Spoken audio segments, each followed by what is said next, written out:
Hello दोस्तों, क्या हालचाल है आप सभी के। आई होप आप सब एकदम फिट होंगे। स्वागत है आपका हमारे चैनल पर। आज मैं आपके लिए लेकर आया हूँ एक ऐसी धमाकेदार मंगा जिसका रोमांस और ट्विस्ट देकर आपके होश उड़ जाएंगे। अगर आपको रोमांस जॉनर पसंद है तो ये वीडियो सिर्फ आपके लिए है। और हाँ, अगर कहानी पसंद ना आए तो कमेंट्स में बता देना, हम कोई और मांगा एक्सप्लेन कर देंगे, क्योंकि आपकी पसंद ही सबसे ऊपर है। आगे बढ़ने से पहले चैनल को सब्सक्राइब कर लो यार, हमें जल्द से जल्द 1000 सब्सक्राइबर्स का लैंडमार्क टच करना है, तो प्लीज थोड़ा सपोर्ट दिखाओ। चलिए बिना किसी बकवास के शुरू करते हैं आज का शानदार सफर। की शुरुआत होती है हमारी फीमेल लीड लाला से, जो इस वक्त ट्रेन में बैठी है। खिड़की से बाहर देखते हुए उसे अपनी माँ की कही एक बात याद आती है। उसकी माँ ने कहा था, जब स्प्रिंग में फूल खिलेंगे तब हम साथ में पार्क जाएंगे। लाला मन ही मन सोचती है कि उस वक्त माँ के चेहरे पर जो मुस्कुराहट थी वो मेरे पेरेंट्स के आखिरी शब्द बन जाएंगे। ऐसा मैंने कभी नहीं सोचा था। एक छोटी बच्ची जिसे इस बेरहम दुनिया में अकेला छोड़ दिया गया, अब उसे मजबूरी में अपने रिश्तेदारों के साथ रहना पड़ रहा था। अगले सीन में लाला के कजिन उसे परेशान कर रहे हैं। वे कहते हैं, अगर तुम्हें यहाँ रहना है तो हमारी हर बात माननी पड़ेगी। लाला डरते हुए कहती है,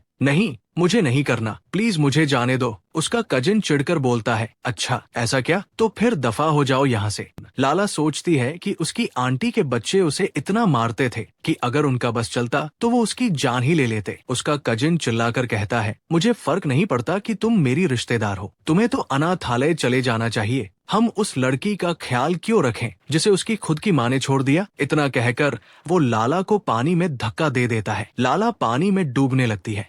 किसी तरह लाला घर वापस पहुंचती है, लेकिन वहाँ उसके अंकल उसके चेहरे पर एक जोरदार घूंसा मार देते हैं। अंकल गुस्से में कहते हैं, ये सब इस गधी की वजह से हो रहा है। जब से इसे घर लाया हूँ मेरा बैड लक शुरू हो गया है। लाला जानती थी कि जब भी अंकल गैम्बलिंग जुए में हारते थे तब वो अपना पूरा गुस्सा उस पर ही निकालते थे। आंटी बस इतना कहती, बस करो, क्या उसे मार डालोगे। लाला सोचती है कि वो एक नर्क में जी रही है, लेकिन उसके पास जाने के लिए कोई दूसरी जगह नहीं है। अगली सुबह लाला अपनी आंटी से मिन्नतें करती है, आंटी मैं हमेशा शांत रहूंगी, आपको कभी परेशान नहीं करूंगी, प्लीज मुझे मत छोड़िए। आंटी बेरुखी से कहती है, बस करो लाला, किसी और रिश्तेदार को ढूंढो और उसके पास रहो, यहाँ से बेहतर जगह चली जाओ। कड़कड़ाती सर्दियों में लाला को एक बार फिर सड़क पर अकेला छोड़ दिया गया। वो कई रिश्तेदारों के पास गई, पर सबने उसे दुत्कारा। किसी ने कहा, तुम लड़की हो, किसी काम की नहीं हो। किसी ने कहा, हमें तुम जैसी लड़की घर में नहीं चाहिए। आखिर में वो अपने एक दूर के अंकल के पास पहुंचती है। वो अंकल पूछते हैं, क्या तुम जानती हो कि बर्ग कहाँ है। लाला कहती है, हाँ अंकल। अंकल उसे एक पर्चा देते हुए कहते हैं, जाओ इस इंसान को ढूंढो, मैंने इसमें कांटेक्ट इन्फॉर्मेशन लिख दी है। इसके बाद लाला उस ट्रेन में बैठ जाती है जो बॉर्डर पार कर बर्ग जाती है। वो लविता में पैदा हुई थी, पर अब अपनी किस्मत आजमाने बर्ग जा रही थी। प्रेजेंट में लाला ट्रेन में बैठी उसी पर्चे को उम्मीद भरी नजरों से देख रही है, जिस पर एक अनजान शख्स का नाम लिखा है। स्टेशन पहुंचते ही वो घबरा जाती है और सोचती है, क्या मैं उन्हें ढूंढ पाऊंगी। अगर नहीं मिली तो मैं लविता भी वापस नहीं जा सकती। खैर, ये वही जगह है जहाँ मेरे पिता पैदा हुए थे, शायद इसीलिए मुझे यहाँ का एक्सेंट, बोलने का तरीका थोड़ा थोड़ा आता है। तभी लाला की नजर एक पोस्टमैन पर पड़ती है। वो उन्हें रोककर पर्चा दिखाती है और पूछती है, मिस्टर पोस्टमैन, मुझे इस पते पर जाना है, क्या आप ले जा सकते हैं। पोस्टमैन मुस्कुराकर कहते हैं, अच्छा, ड्यूक मैशन के गार्डनर बिल लेमर, मैं उन्हें अच्छे से जानता हूँ, मैं वही लेटर डिलीवर करने जा रहा हूँ, तुम मेरे साथ चल सकती हो। कैरेज बग्घी में बैठी लाला उस आलीशान ड्यूक मैशन को देखकर दंग रह जाती है। वो सोचती है, ये तो किसी परी कहानी, फेरी टेल जैसा महल है, क्या वो गार्डनर मुझे एक्सेप्ट करेंगे। तभी उसे गार्डनर दिखते हैं। लाला कहती है, एक्सक्यूज मी, क्या आप बिल लेमर हैं। वो पीछे मुड़ते हैं, हाँ मैं ही हूँ। लाला खुद को संभालती है और कहती है, हेलो मिस्टर बिल, मेरा नाम लाला ल्यूलन है, मैं लविता से आई हूँ। उसे देख ही रहे थे कि तभी पोस्टमैन आता है और एक लेटर देता है। वो कहता है, ये लेटर लविता से आया है। बिल लेटर खोलते हैं जिसमें लिखा था, मिस्टर लेमर, ये लड़की लाला ल्यूलन है जो एल्बर्ट ल्यूलन की बेटी है। इसकी माँ इसे छोड़कर किसी और के साथ चली गई थी, जिसके बाद इसके पिता एल्बर्ट को शराब की लत लग गई और बीमारी की वजह से वो गुजर गए। उस लड़की को बहुत सारे रिश्तेदारों के घर भेजा गया, लेकिन किसी ने भी उसे अच्छे से ट्रीट नहीं करा और मेरी फैमिली बहुत ज्यादा गरीब है, इसलिए हम उसका ख्याल नहीं रख पाएंगे और उसे घर पर नहीं रख पाएंगे। वैसे ये काफी समय पहले की बात है, लेकिन मैंने सुना कि आप एक गार्डनर के तौर पर ट्यूब मिशन में काम कर रहे हैं। कोई भी रिश्तेदार नहीं बचा है जो कि उसका ख्याल रख सके। सिर्फ आप बचे हैं, इसलिए मैं उसको आपके पास भेज रहा हूँ। मिस्टर बिल चिल्लाकर कहते हैं, ये सब क्या बकवास है। और वो सोचते हैं ये सच है कि मैं उसका रिश्तेदार हूँ, लेकिन मैं इसके फादर से पहले नहीं मिला। तुम कह रहे हो मैं ऐसे रिश्तेदार की बच्ची का ख्याल रखो जिस रिश्तेदार से मैं 20 साल पहले मिला था, और उसका उसकी बीवी से भी डिवोर्स हो चुका है। वो उस पर्चे को मोड़ते हुए सोचते हैं कि तुम उसे अनाथालय भी तो भेज सकते थे, यहाँ पर भेजकर मुझे क्यों परेशान करा। तुम्हें क्या लगता है मैं उनका सर्वेंट हूँ कि किसी का ख्याल रखूंगा। अपनी प्रॉब्लम्स को छोड़कर मुझे यकीन नहीं हो रहा वो एडल्ट्स हैं। उन्होंने एक छोटी सी बच्ची को अकेले भेज दिया। ये सुनकर लायला हैरान होकर उनको देखने लगती है, क्योंकि पहली बार किसी ने ऐसा कहा था। मिस्टर बिल कहते हैं, सच में इन लोगों को कोई फर्क नहीं पड़ता, एक बच्ची मर जाए या फिर जिए। वो लला को देखकर सोचते हैं, क्या ये इतने कम कपड़े पहनी है, इसे ठंड नहीं लग रही। वो रेलवे से आई है, इसका मतलब उसने कुछ खाया भी नहीं होगा। सिर्फ इतने से छोटे से सूटकेस के साथ वह किसी और जगह पर आई है। तभी लला कहती है, मिस्टर बिल लेमर, मैं छोटी नहीं हूँ, मैं इस हफ्ते 12 साल की हो जाऊंगी, पढ़ भी सकती हूँ, और अगर आपको किसी चीज में मदद चाहिए तो मैं वह भी कर सकती हूँ। मिस्टर बिल कहते हैं, ठीक है मेरे साथ चलो, पहले कुछ खा लो, फिर हम इस बारे में बात करते हैं। और फिर लाला उनके पीछे पीछे जाने लगती है। नेक्स्ट सीन में मिस्टर बिल का घर देखते हैं। लला इधर उधर देखकर सोचती है, क्या मिस्टर बिल के कोई फैमिली मेंबर्स नहीं है, क्या वो अकेले रहते हैं। तभी मिस्टर बिल कहते हैं, लड़की क्या इतना खाना तुम्हारे लिए काफी है। महिला कहती है, हाँ ये काफी है, मैं बस थोड़ा थोड़ा खाती हूँ। मिस्टर बिल कहते हैं, मुझे वो बच्चे पसंद नहीं जो थोड़ा थोड़ा खाते हैं, तुम्हें तो एक गाय की तरह भर भर के खाना चाहिए। लैला उनकी बातों को सुनती है और कहती है, दरअसल मैं अच्छे से खा सकती हूँ, बस गाय की तरह भर भर के नहीं खा सकती। मिस्टर बिल सोचते हैं, अच्छा मैं समझ गया, इसका मतलब उन्होंने ये सब तुमको सिखाया होगा। तभी वो सीरियस होकर कहते हैं, बताओ मुझे, क्या तुम्हें मुझसे डर नहीं लग रहा। महिला कहती है कि आप मुझे मार नहीं रहे, मुझे डांट नहीं रहे, और मुझे इतना डिलीशियस खाना दे रहे हैं, इसलिए थैंक यू सो मच, आप एक बहुत अच्छे इंसान हैं। मिस्टर बिलक तो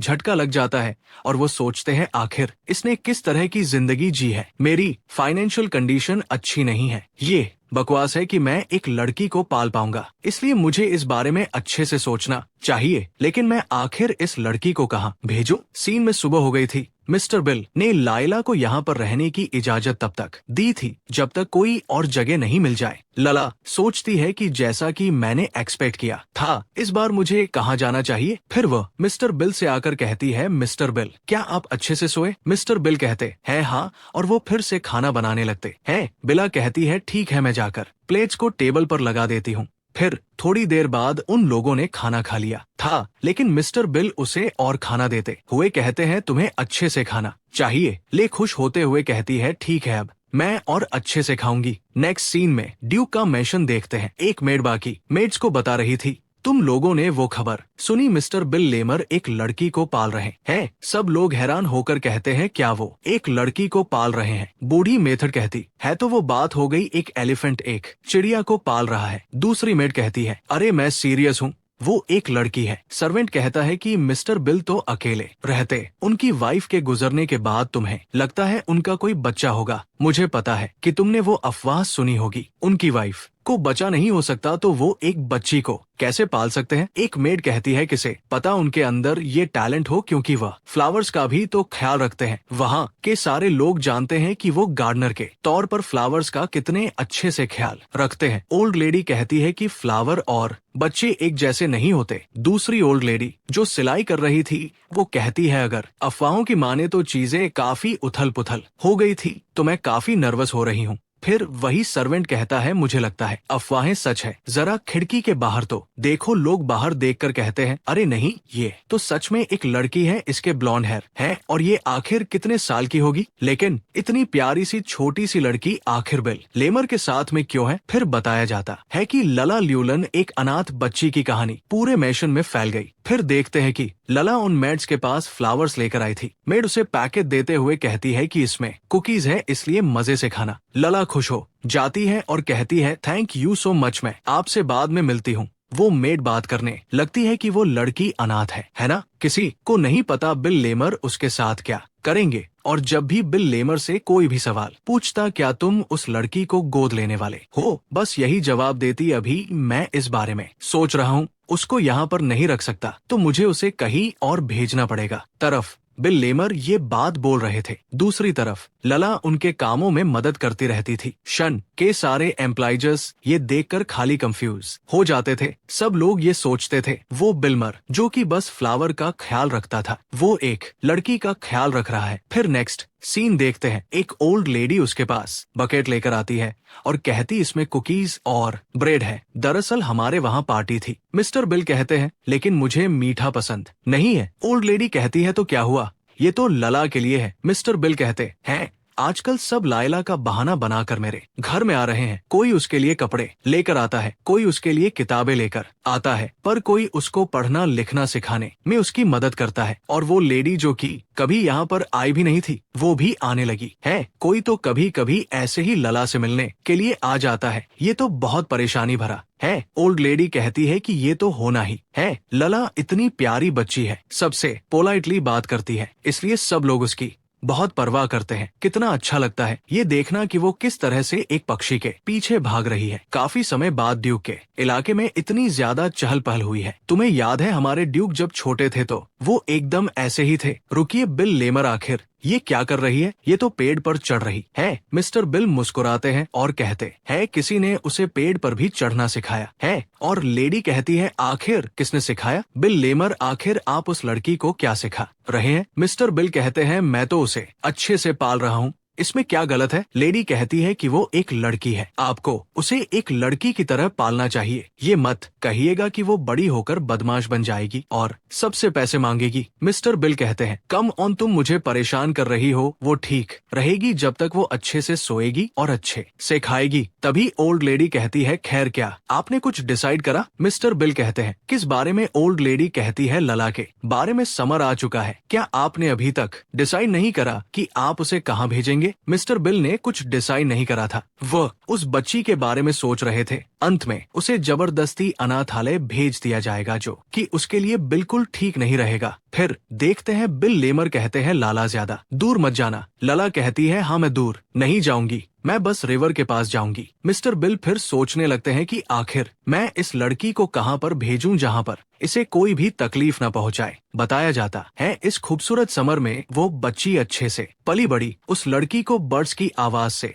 सुनना बहुत पसंद था और जंगल उसके लिए बहुत खूबसूरत जगह थी। नींवों बड़ी हो रही थी, जंगल दिन पर दिन बदल रहा था। बहुत सारे प्लांट्स डिलीशियस फ्रूट से भर गए थे और गर्मी के मौसम में जानवर भी अपने चहचहाती हुई आवाजें निकाल रहे थे। वो पेड़ के ऊपर बैठकर जंगल को देखती थी, तब उसे आजादी फील होती थी। धीमे धीमे कर उसके जो बुरे सपने थे वो भी जाने लगे। हमेशा अपने फेवरेट पेड़ के ऊपर बैठकर अपनी डायरी में रोजमर्रा का दिन लिखती थी। उसे नहीं पता कि फ्यूचर में क्या हो जाएगा और वो इन यादों को भूलना नहीं चाहती थी, भले ही उसकी जिंदगी फिर से जहन्नुम क्यों ना बन जाए। फिर नेक्स्ट सीन में वो घर वापस आती है और मिस्टर बिल से कहती है, सर आप कहाँ जा रहे हैं? मिस्टर बिल कहते हैं, हमें जाना होगा, इसलिए जल्दी से तैयार हो जाओ। महिला सैड हो जाती है, उसको यही लग रहा था कि उसे फिर से छोड़ा जा रहा है। मिस्टर बिल कहते हैं, तुम्हें ऐसा चेहरा बनाने की जरूरत नहीं, हम बस तुम्हारे लिए कपड़े लेने के लिए टाउन जा रहे हैं। ड्यूक जल्दी ही वापस आने वाले हैं, तो ये काफी अजीब बात होगी अगर तुम इस तरह से कपड़ों में उनको ग्रीट करने के लिए चलोगी। फिर दोनों जा रहे थे। लला कहती, सर क्या वो इस इलाके के ओनर है? मिस्टर बिल कहते हैं, अब जब मौसम खत्म होने वाला है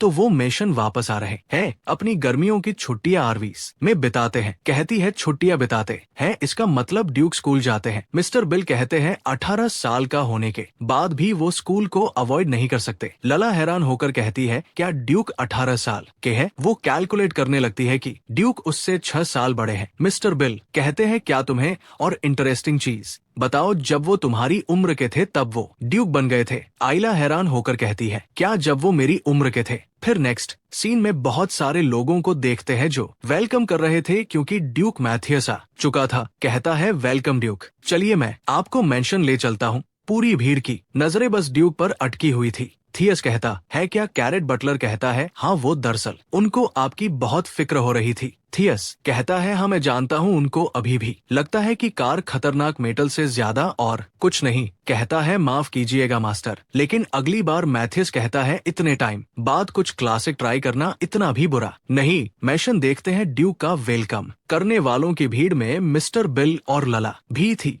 और मैथियस कैरेज में था बटलर उससे कहता है मेरे पास कुछ चीजें हैं जिनके बारे में मुझे आपको रिपोर्ट करना है। अब जब आप आरबीस आ चुके हैं तो बोर्ड ऑफ डायरेक्टर्स की मीटिंग को डिस्कस करना है। फिर काम की ऐसी ही बातचीत चलती रहती है। दूसरी तरफ मैशन को देखते हैं जहाँ पर हेड सर्वेंट्स बाकी सर्वेंट से कह रहा था कि आज किसी को कोई भी गलती नहीं करनी है, सब लोगों को वैसा ही काम करना है जैसा कि सबने तैयारी करी है। और दूसरी तरफ एक मिनट लला से पूछती है लला तुम आज नई ड्रेस पहनी हुई हो, क्या तुम आज ग्रैंड ड्यूक को ग्रीट करने के लिए आई हो? लला कहती है हाँ और अंकल बिल ने मुझे ये ड्रेस दिलाई है। फिर बताया जाता है कि ड्यूक आ चुके हैं। उसकी मॉम और ग्रैंडमा भी उसका वेट कर रहे थे। ग्रैंड मदर उसके गले लगकर कहती है वेलकम मैथियस, तो कैसे हो तुम? मैथियस कहता है कि मैं ठीक हूँ, आप कैसी है ग्रैंड मदर? फिर वो अपनी मॉम को ग्रीट करता है। उसकी मॉम कहती है तुम तो काफी बड़े हो गए हो मेरे बच्चे। ग्रैंड मदर कहती है चलो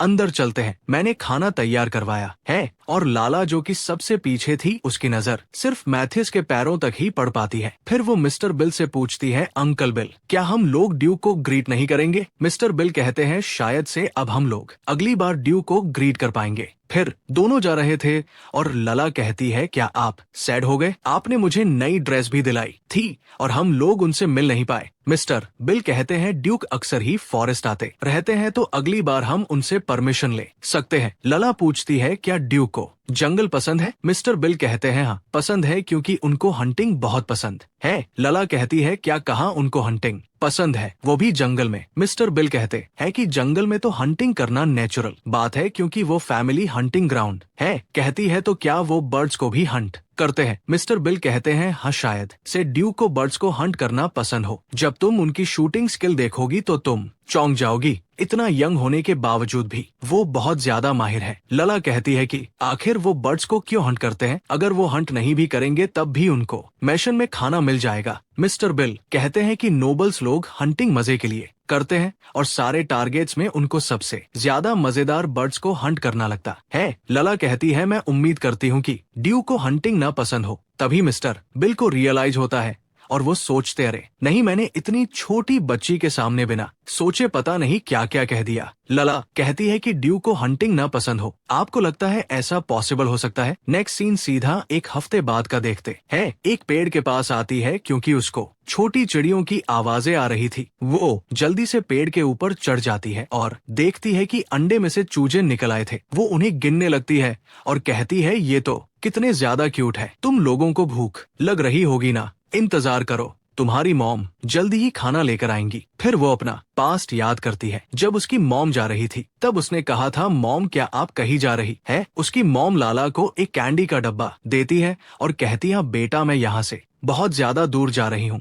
लला कहती है तो क्या आपको वापस आने में देर हो जाएगी? अगर मैं इन सारी कैंडीज को जल्द खा लूंगी तो आप क्या वापस आ जाएंगी? लला की मॉम कहती है हाँ ऐसा ही होगा। प्रेजेंट में ये सब कुछ याद कर वो काफी सैड हो रही थी। तभी उसकी नजर उन छोटे बर्ड्स की मम्मी के ऊपर पड़ती है जो आ गई थी। टाइला इसलिए पेड़ से नीचे उतरने लगती है ताकि बर्ड्स अपने बच्चों को खाना खिला सके और वो अपने फेवरेट पेड़ के ऊपर बैठकर डायरी में यही सब लिख रही थी। आज एग्स के अंदर से पूरे 5 बर्ड्स निकले। 2 हफ्ते बाद वो जल्दी ही अपने नेस्ट को भी छोड़कर चले जाएंगे और वो सोचती है कि इसका मतलब मैं जल्दी ही बेबी बर्ड्स को उड़ते हुए देखूंगी। अचानक उसे घोड़े चलने की आवाज आने लगती है। वह देखती है तो वहाँ पर घोड़े से कोई जा रहा था। सोचती है कि ये कौन है, क्या मुझे नीचे उतर जाना चाहिए? नहीं, जब ये यहाँ से चले जाएंगे तब मैं उतर जाऊंगी। लेकिन मैथियस तो वहाँ पर रुक जाता है और उस पेड़ के पास आकर टेक लगाकर खड़ा हो जाता है। लला उसको देखने लगती है क्योंकि वो एक अजनबी चेहरा था। अचानक से उसका पैर फिसलता है और टहनी से आवाज आ जाती है और अगले ही पल मैथियस अपनी बंदूक को उसकी तरफ पॉइंट कर देता है। लला बहुत घबरा जाती है और सोचती है क्या ये एक गन है, और वह हिचकिचाते हुए कहती है कि मैं आपके जाने के बाद उतरने वाली थी यहाँ से। मैथियस अपनी गन को नीचे करता है और कहता है, आखिर तुम हो कौन? लला कहती है कि मैं लाला हूँ। मैथियस कहता है, क्या कहा तुमने? फिर लला जोर से चिल्लाकर कहती है कि मैं लाला ल्यूलन हूँ। नेक्स्ट सीन में वो भागते हुए मिस्टर विल के पास आ रही थी, जिसे देखकर तो वो खुद घबरा जाते हैं। लला उनको बताने लगती है, अंकल मैं जंगल में किसी से मिली। वो एक लंबे से लड़के थे के ब्लैक बाल थे और ब्लू कलर की आइज थी। उनकी आवाज किसी झरने की तरह थी और वो अपने हाथ में गन पकड़े हुए थे। लेकिन उसके बाद वहाँ पर और लोग भी आ गए। सर बिल कहते हैं कि मैं समझ गया, इसमें कोई शक नहीं कि तुम ड्यूक से मिली थी। जैसा कि मैंने तुमको बताया था कि ड्यूक अक्सर ही जंगल जाते रहते हैं, तो बताओ क्या तुमने उनको अच्छे से ग्रीट करा? फिर लला याद करती है उसने कितनी खतरनाक तरीके से उसको ग्रीट करा था और वो सोचती है इसका मतलब वही वो ड्यूक थे। तभी अचानक से जंगल से बहुत तेज गन शॉट की आवाज आती है। लला को मिस्टर बिल की बात याद आती है कि ड्यूक को हंटिंग करना कितना पसंद है। वो बहुत ज्यादा घबराने लगती है और सोचती है कि नहीं, ऐसा नहीं हो सकता। मिस्टर बिल उसके कंधे पर हाथ रखते हैं और कहते हैं, लला बेटा क्या हो गया? लेकिन देखते हैं कि लला की आंखों से तो आंसू निकल रहे थे। फिर हमें बताया जाता है मैथियस एक बहुत ही ऊंचे घराने का सक्सेसर है। कहा जाता है कि उसके पास सब कुछ है। उसके पास एक एरिस्टोक्रेट होने का भी खिताब हासिल है और उसका नर्म और एलिगेंट एटीट्यूड लोग उसको हेड हार्ट फैमिली का मास्टरपीस कहते हैं। सब लोग उसकी परवाह करते हैं और सब लोग उससे प्यार करते हैं। लेकिन एक ऐसी इंसान थी जो उसके बारे में सबकी तरह नहीं सोचती थी। वो थी लला। अगले दिन जब वो जंगल में गई थी तो बहुत सारी चिड़ियों ने अपनी जान गंवा दी थी। महिला सोचती है कि उसके लिए तो वो छोटी थी और आसान सी टारगेट थी। ड्यूक ने उस नन्ही सी जान को ना देखा जिसको उसने मार दिया था। वो मदर जो कि अपने बच्चों के लिए खाना लेकर आती थी, रोज अब वो मर चुकी थी और उस दिन उन बच्चों ने अपनी माँ को खो दिया था। वो बच्चे भी उड़ने से पहले भूख से नेस्ट के अंदर ही मर गए। उस नन्ही सी जानों को अपने हाथ में पकड़ी थी और ड्यूक को एक निकनेम दिया और वो था खूबसूरत बर्ड्स का हथियारा। और लला के पॉइंट ऑफ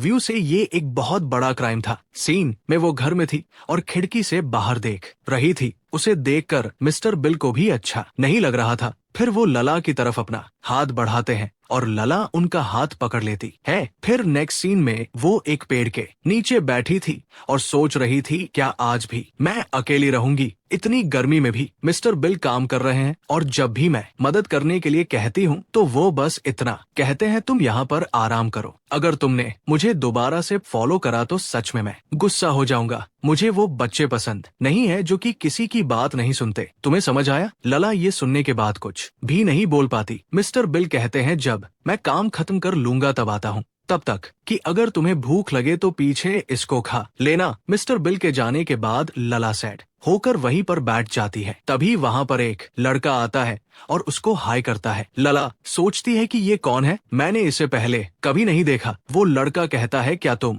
यहीं पर रहती हो? लला कहती है, हाँ अंकल बिल के साथ। वो लड़का कहता है, अंकल बिल ये मत कहना वो वही स्केरी गार्डनर है। लला कहती है, नहीं अंकल बिल बिल्कुल भी स्केरी नहीं है। वो लड़का कहता है, क्या सच में? लेकिन जब भी मैं उनको देखता हूँ तो डर जाता हूँ। लला पूछती है, वैसे क्या तुम यहीं पर रहते हो? वो लड़का कहता है, नहीं, लेकिन यहाँ पर मैं अपने फादर के साथ आया हूँ। मेरे फादर फैमिली डॉक्टर है तो वो ड्यूक की ग्रैंड मदर का एग्जामिनेशन करने के लिए आए हैं। लला कहती है, अच्छा ऐसा क्या? तभी एक वो लड़का उसको घूरने लगता है और फिर उससे पूछता है, तुम कितनी साल की हो? लला कहती है कि मैं 12 साल की हूँ। लड़का कहता है, अरे वाह, हम दोनों तो सेम एज के हैं, लेकिन सच में तुम तो बहुत ज्यादा छोटी लगती हो। लला कहती है कि देखो तो कौन कह रहा है तुम भी तो छोटे हो। वो लड़का कहता है, क्या कहा तुमने छोटा? देखो मैं अपनी क्लास का सबसे लंबा लड़का हूँ। लला कहती है, फिर भी अंकल बिल से कंपेयर किया जाए तो तुम छोटे ही हो। लड़का कहता है, अच्छा कोई बच्चा बताओ जो कि अंकल बिल से लंबा है। यहाँ तक कि ज्यादा एडल्ट्स भी नहीं लंबे हैं। वैसे यहाँ पे काफी ठंडा लगता है, शायद से इस पेड़ की वजह से। लला सोचती है, क्या ये लड़का देर तक यहाँ पर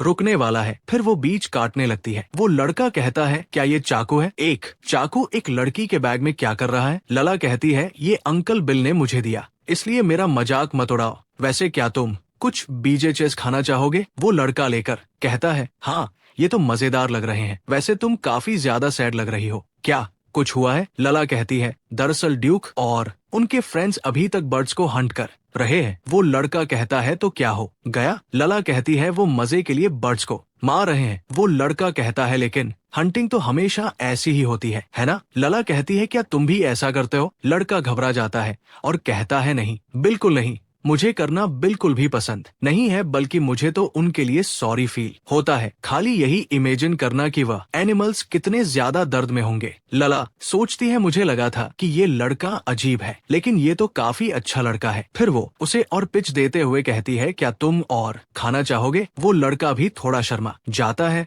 और कहता है, हाँ क्यों नहीं, वैसे ये पीचेस तो काफी डिलीशियस है। लला कहती है, हाँ मैं इनको जंगल से लेकर आई हूँ। तभी उस लड़के की मॉम आवाज लगाती है कि काइल, घर जाने का वक्त हो गया। और काइल कहता है, चलो अब मेरे जाने का वक्त हो गया। वैसे मेरा नाम काइल इटमैन है, तुम्हारा नाम क्या है? लला कहती है, मेरा नाम लाला ल्यूलन है। काइल कहता है कि तुमसे मिलकर अच्छा लगा लाला, चलो फिर अगली बार खेलते हैं। लला सोचती है, क्या हम अगली बार मिल पाएंगे? काइल कहता है कि लाला, अगली बार मैं तुम्हारे लिए कुछ डिलीशियस लेकर आऊंगा। लला सोचती है, पता नहीं मुझे इस जगह से कब जाना पड़े, लेकिन मैं इसको ये बात नहीं बताऊंगी। काइल की मॉम कहती है, काइल, आखिर वो लड़की कौन है? काइल कहता है कि वो गार्डनर के घर पर रहती है और हम दोनों की एज भी सेम है मॉम। उसकी मॉम कहती है, अच्छा ऐसा क्या? और वो लला की तरफ अजीब नजरों से घूर कर देखने लगती है और देखते हैं मिस्टर बिल का काम खत्म हो गया था और वो आ गए थे। लला भी खुशी से भागते हुए आती है और कहती है, अंकल बिल, आपका काम खत्म हो गया। मिस्टर बिल कहते हैं, तुम्हें भूख तो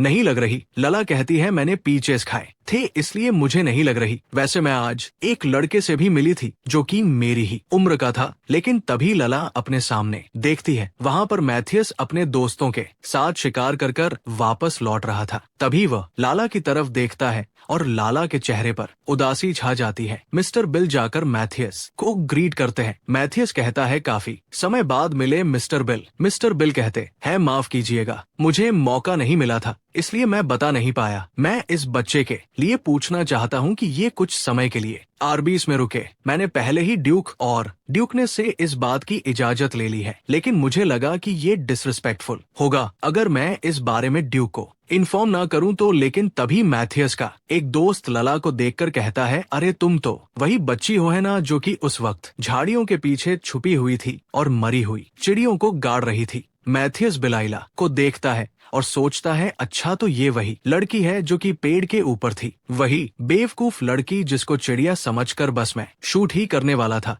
मैथियस कहता है कि ये तो आप पर निर्भर करता है मिस्टर बिल कहते हैं, thank you so much your grace, मैं समझ गया। ये कहकर वो वहाँ से जाने लगते हैं और लाला की नजर उनके हाथ पर पड़ती है जिन्होंने बर्ड का शिकार करा था और वो उसको ले जा रहे थे। ये देखने के बाद लाला अपनी आंखें बंद कर लेती है। मिस्टर बिल भी समझ जाते हैं और कहते हैं, लला चलो घर चलते हैं। सीन में कुछ लेडीज को देखते हैं जो कि टी पार्टी कर रही थी। तभी एक लेडी अपनी बेटी से कहती है, गुडनेस, सच में ये लड़की भी ना क्लाउडाइन एक लेडी की तरह एक्ट करो। क्लाउडाइन कहती है, लेकिन मुझे यहाँ पर काफी बोर फील हो रहा है। उसकी मॉम बोलती है, तो फिर उन लड़कों के साथ जाओ और एंजॉय करो। क्लाउडाइन कहती है कि वो लड़के मुझे ऐसे ट्रीट करते हैं जैसे कि मैं वहाँ पर हूँ ही नहीं, और वो लोग सिर्फ खुद के बारे में बातें करते हैं जो कि मुझे बिल्कुल भी समझ नहीं आती। तभी मैथ्यूज की मॉम बोलती है कि ये बोरिंग हो सकता है क्योंकि यहाँ पर तुम्हारी उम्र की कोई भी लड़की नहीं है। कहती है, देखा मॉम, लेडी हार्ट भी मुझे समझ रही है। वैसे मैं बहुत देर से क्यूरियस हो रही हूँ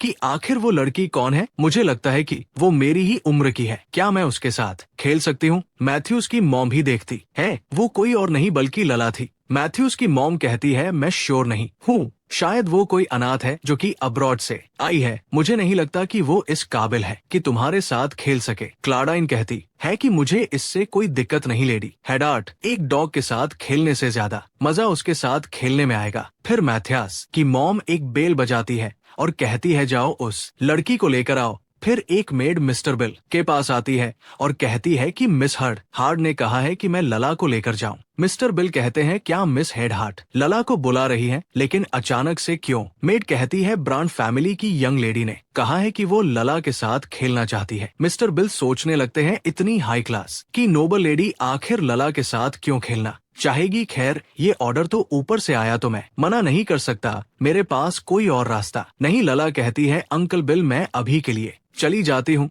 मैं जल्दी ही वापस आ जाऊंगी। मिस्टर बिल भी मान जाते हैं और वो कहते हैं चलो ठीक है। फिर मेड लायला को उनके पास लेकर आ जाती है। मैथियस की मॉम सोचती है मैं पहली बार इस लड़की को पास से देख रही हूँ, ये तो काफी खूबसूरत है। वो कहती है कितनी प्यारी बच्ची है, तो बताओ क्लाउडाइन क्या तुम्हें ये पसंद आई? क्लाउडाइन कहती है हाँ मुझे पसंद आई, thank you so much your grace. लला भी सोचने लगती है आखिर इनका कहने का क्या मतलब है कि पसंद आई या फिर नहीं। फिर हमें बताया जाता है कि ये जगह जहाँ पर सब फैंसी क्लोथ्स पहने हैं, यहाँ पर किसी को कोई फर्क नहीं पड़ता लला की फीलिंग से। उसके बाद मैथियस की मॉम ने मेड को कुछ करने का ऑर्डर दिया। फिर मेड लाई को एक ऐसी जगह पर ले गई जो जगह लाला ने कभी नहीं देखी थी। पहले मेड ने उसको एक फैंसी से बाथरूम में जाकर नहलाया, उसके बाद उसको एक खूबसूरत सी वाइट कलर की ड्रेस पहनाई। फिर उन्होंने रफ तरीके से उसके बालों को कंघी की, लेकिन लला ने सहन कर लिया। उसने सोचा कि उसको ये सहन करना पड़ेगा क्योंकि ये लेडी हेड हार्ट का ऑर्डर था,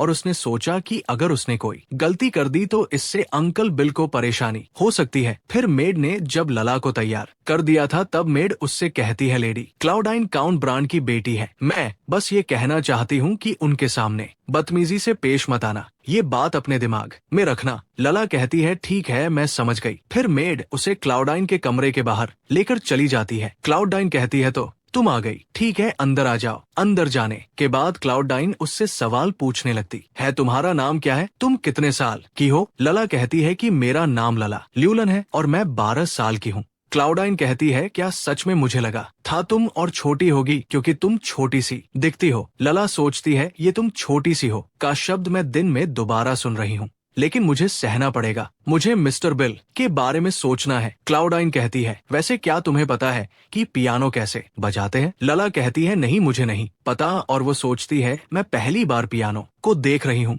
क्लाउडाइन कहती है तो क्या तुम्हें ये गाना पता है? और वह पियानो बजाते हुए एक गाना गुनगुनाने लगती है। कहती है नहीं माय लेडी मुझे नहीं पता। क्लाउडाइन कहती है चलो म्यूजिक को भूल जाओ, क्या तुम्हें पता है कि फ्लावर्स को कैसे अरेंज करते हैं? लेकिन लला मना कर देती है। क्लाउडाइन कहती है अच्छा छोड़ो, क्या तुम्हें कोई इंडोर गेम खेलना आता है? लेकिन लला मना कर देती है। फिर क्लाउडाइन बहुत सैड हो जाती है क्योंकि करने को कुछ था ही नहीं, और वो लला से कहती है तुम कितनी बेचारी हो, तुम सच में एक छोटी सी बच्ची हो जिसको कुछ भी नहीं पता है। लला को ये सुनकर अच्छा तो नहीं लग रहा था, लेकिन वो कर क्या सकती थी। टडाइन कहती है मुझे लगा था तुम्हारे साथ मजा आएगा इसलिए मैं इंतजार कर रही थी, लेकिन सब बर्बाद गया, तुम एक छोटी सी पपी के अलावा कुछ भी नहीं हो। ये सब सुनने के बाद ताला सैड होती है और सोचती है मुझे घर जाना है, मुझे मिस्टर बिल के घर जाना है, लेकिन क्या मुझे इंतजार करना चाहिए? अगर वो वापस आए तो मिस्टर बिल प्लीज मुझे बताइए क्या ऐसा करना ठीक है? नेक्स्ट सीन देखते हैं। लला जा रही थी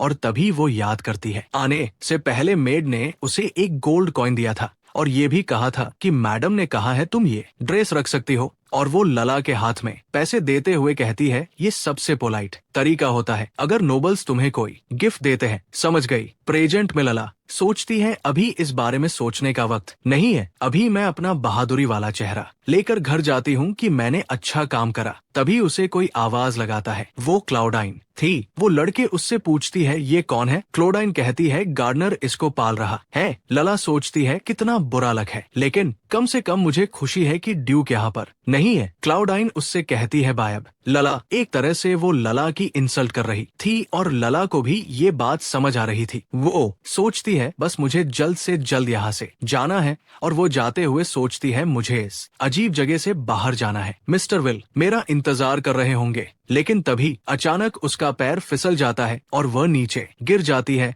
और उसके हाथ में जो गोल्ड कॉइन था वह भी घिसलता हुआ आगे चला जाता है। लला धीमे धीमे उठती है और अपने सामने देखती है तो वहाँ पर मैथियस खड़ा था। फिर बताया जाता है ऐसी आंखें जो तुम्हारी दिल की धड़कन को कुछ देर के लिए रोक दे। मैथियस ने उसे एक तुच्छ अस्तित्व के नजरिए से देखा जिसे कुचल जाना चाहिए, और अचानक से उसे महसूस हुआ उसके एक तरफ के होठ ऊपर की तरफ हो गए हैं। एक तरह से वो मुस्कुरा रहा था। एक बार जब लैला को एहसास हुआ कि क्या हो रहा है, तब उसके शरीर में जो दर्द महसूस हो रहा था वो धीरे धीरे गायब होने लगा। तब उसके दिमाग में भी वही सोच गूंज रही थी जो कि क्लाउडिया ने कहा था, तुम एक पपी के अलावा कुछ भी नहीं हो। उसकी उन बातों ने लाला के दिल पर एक गहरा घाव छोड़ दिया था। लला अपने कॉइन को उठाती है और दौड़कर वहां से जाने लगती है। वो बस पूरे वक्त घर की तरफ भागती रही, अपने आंसुओं को रोक रही थी और उसे ऐसा फील हो रहा था उसकी आवाज गले में ही अटक गई है। भागते भागते जब वो पहुंच गई तब उसने घर से आती हुई रोशनी को देखा। वहां पर मिस्टर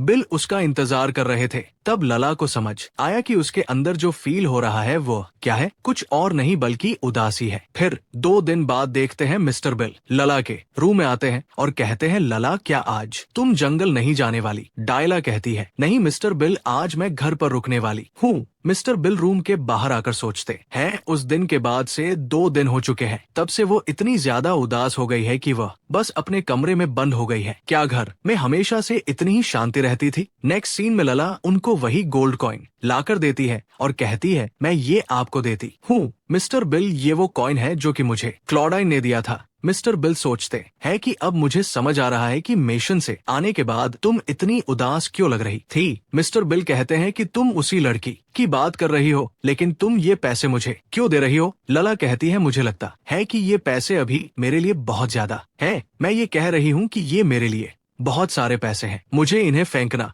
नहीं चाहिए, भले ही मैं अपसेट क्यों ना हूँ। मैंने इस बारे में बहुत सोचा और मुझे लगा कि मैंने बुरा काम नहीं करा था। भले ये काम कर कर मुझे कम पैसे मिले, लेकिन मैं आपको सब चीज के लिए रिपे कर सकती हूँ, इसलिए मैं ये आपको देना चाहती हूँ। अंकल बिल मिस्टर बिल सोचते हैं कि जब मैंने लायला को रोते हुए भागते हुए आते देखा था तब मुझे लगा था कि लला ऐसा काम कर रही होगी जिसमें उसे बहुत चोटें लग गई। मैंने ऐसा प्रिटेंड करा कि मुझे नहीं पता, क्योंकि मुझे डर था कहीं ये रोने ना लगे। सच में वो बड़े घर के बेवकूफ लोग भी ना। और वो लाला से कहते हैं, लला तुमने ये पैसे कमाए हैं तो इन्हें तुम ही रखो। हमने ये पैसे मेहनत कर कर कमाए हैं, क्योंकि तुम्हारा काम था एक बड़े घर की जिद्दी लड़की को संभालना जो कि बोर हो रही थी। ये एक अमेजिंग जॉब थी, तुमने अच्छा काम किया, इसलिए तुम्हें फक्र से इसे एक्सेप्ट करना चाहिए, इसलिए कांग्रेचुलेशंस। अब तुम बड़ों की दुनिया में एंटर कर चुकी हो लला। लला कहती है, अंकल बिल फिर भी क्या मैं इसके लिए अभी छोटी नहीं हूँ?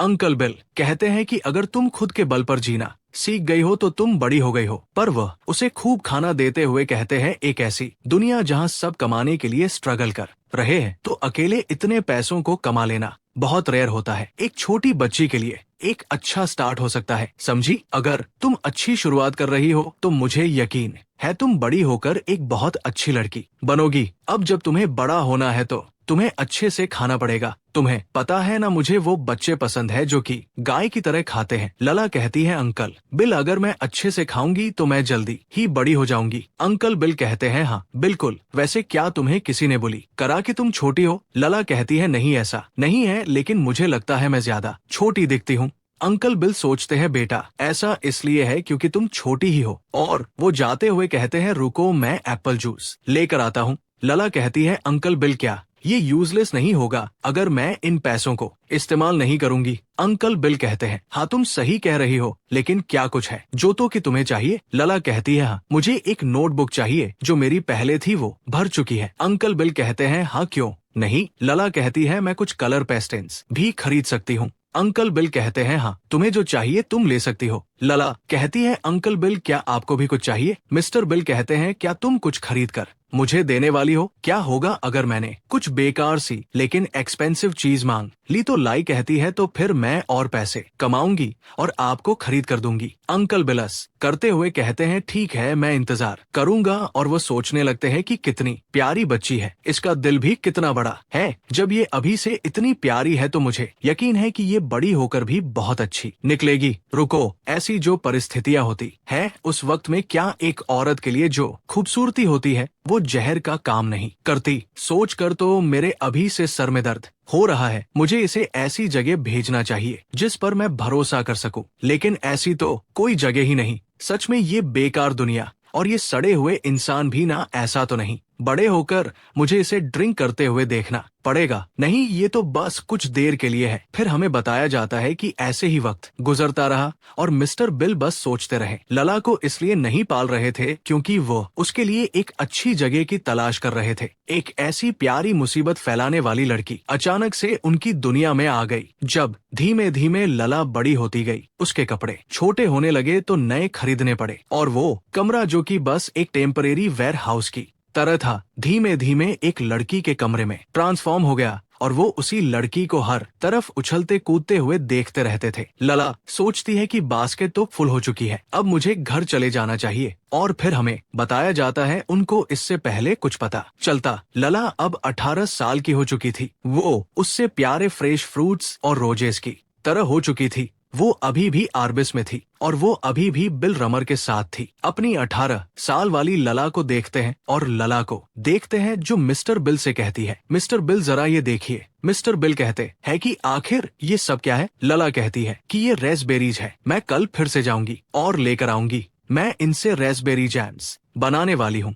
मिस्टर बिल कहते हैं क्या तुम कोई जैम बिजनेस खोलने वाली हो? लला कहती है वैसे ये आइडिया बुरा तो नहीं, वैसे मैं कुछ पीचेस भी लेकर आई हूँ, क्या आप खाना चाहेंगे? मिस्टर बिल पीचेस के 2 टुकड़े करते हैं और एक लाला को देने लगते हैं और कहते हैं जिस तरह से पीचेस दोबारा से उग चुके हैं देखकर लगता है कि समर आ गया। लला अपने सामने पेड़ पर बैठी हुई बर्ड्स को देखती है और कहती है कि आप सही कह रहे हैं, समर आ गया। एक सीन में रात हो गई थी और लाला पढ़ाई कर रही थी। उसको हल्का धुंधला दिखता है और वो सोचती है कि ये बहुत बड़ी मुसीबत है, जल्दी ही एग्जाम आने वाले हैं और मेरी आंखें तो बुरी होती जा रही हैं आजकल। अगर मैंने खुद के लिए थोड़े और पैसे बचा लिए तो शायद से मैं ग्लासेस खरीद सकूंगी। 20 बॉटल रेस्पबेरी जैम्स की या फिर 30 बॉटल काफी रहेंगी। अगर मैं सारे जैम को बेच दूंगी तो इससे काफी पैसे आ सकते हैं। मैं कल फिर से जंगल जाऊंगी और बहुत सारी रेस्पबेरीज को इकट्ठा कर लाऊंगी। तभी मिस्टर बिल आकर कहते है लाला, काफी देर हो चुकी है, तुम अभी तक सोई क्यों नहीं? लाइला कहती है कि मैं सो जाऊंगी, बस सोने से पहले और पढ़ाई करना चाहती थी। मिस्टर बिल कहते हैं मैं देख सकता हूँ तुम बहुत मेहनत कर रही हो, लेकिन खुद पर इतना जोर ना दो और जल्दी ही सो जाया करो। लैला कहती है मैं समझ गई अंकल बिल, मैं अच्छे से सो जाऊंगी। और फिर वो सोचने लगती है काफी समय पहले अंकल बिल ने डिसाइड करा कि वो मुझे स्कूल भेजेंगे, लेकिन उनके आसपास के जो लोग थे वो इस फैसले के खिलाफ थे। उन्होंने कहा कि आखिर एक अनाथ बच्ची को स्कूल भेजने का क्या फायदा। उन्होंने कहा अगर वो यहाँ पर रहती रही वो जल्दी ही बूढ़ी हो जाएगी, इसलिए उसकी जल्द से जल्द एक प्रॉपर फैमिली में शादी करा देनी चाहिए। और दूसरा रीजन ये था कि उसे ड्यू के मैशन में मेड के तौर पर काम मिल सकता है। लेकिन अंकल बिल ने उन सारे लोगों की बातों को सीधा इग्नोर कर दिया और बिना किसी हिचकिचाहट के मुझे स्कूल भेजा। और जब मैं उनके पीछे पीछे चल रही थी तो मैंने इस बड़ी सी दुनिया के बारे में बहुत कुछ जाना।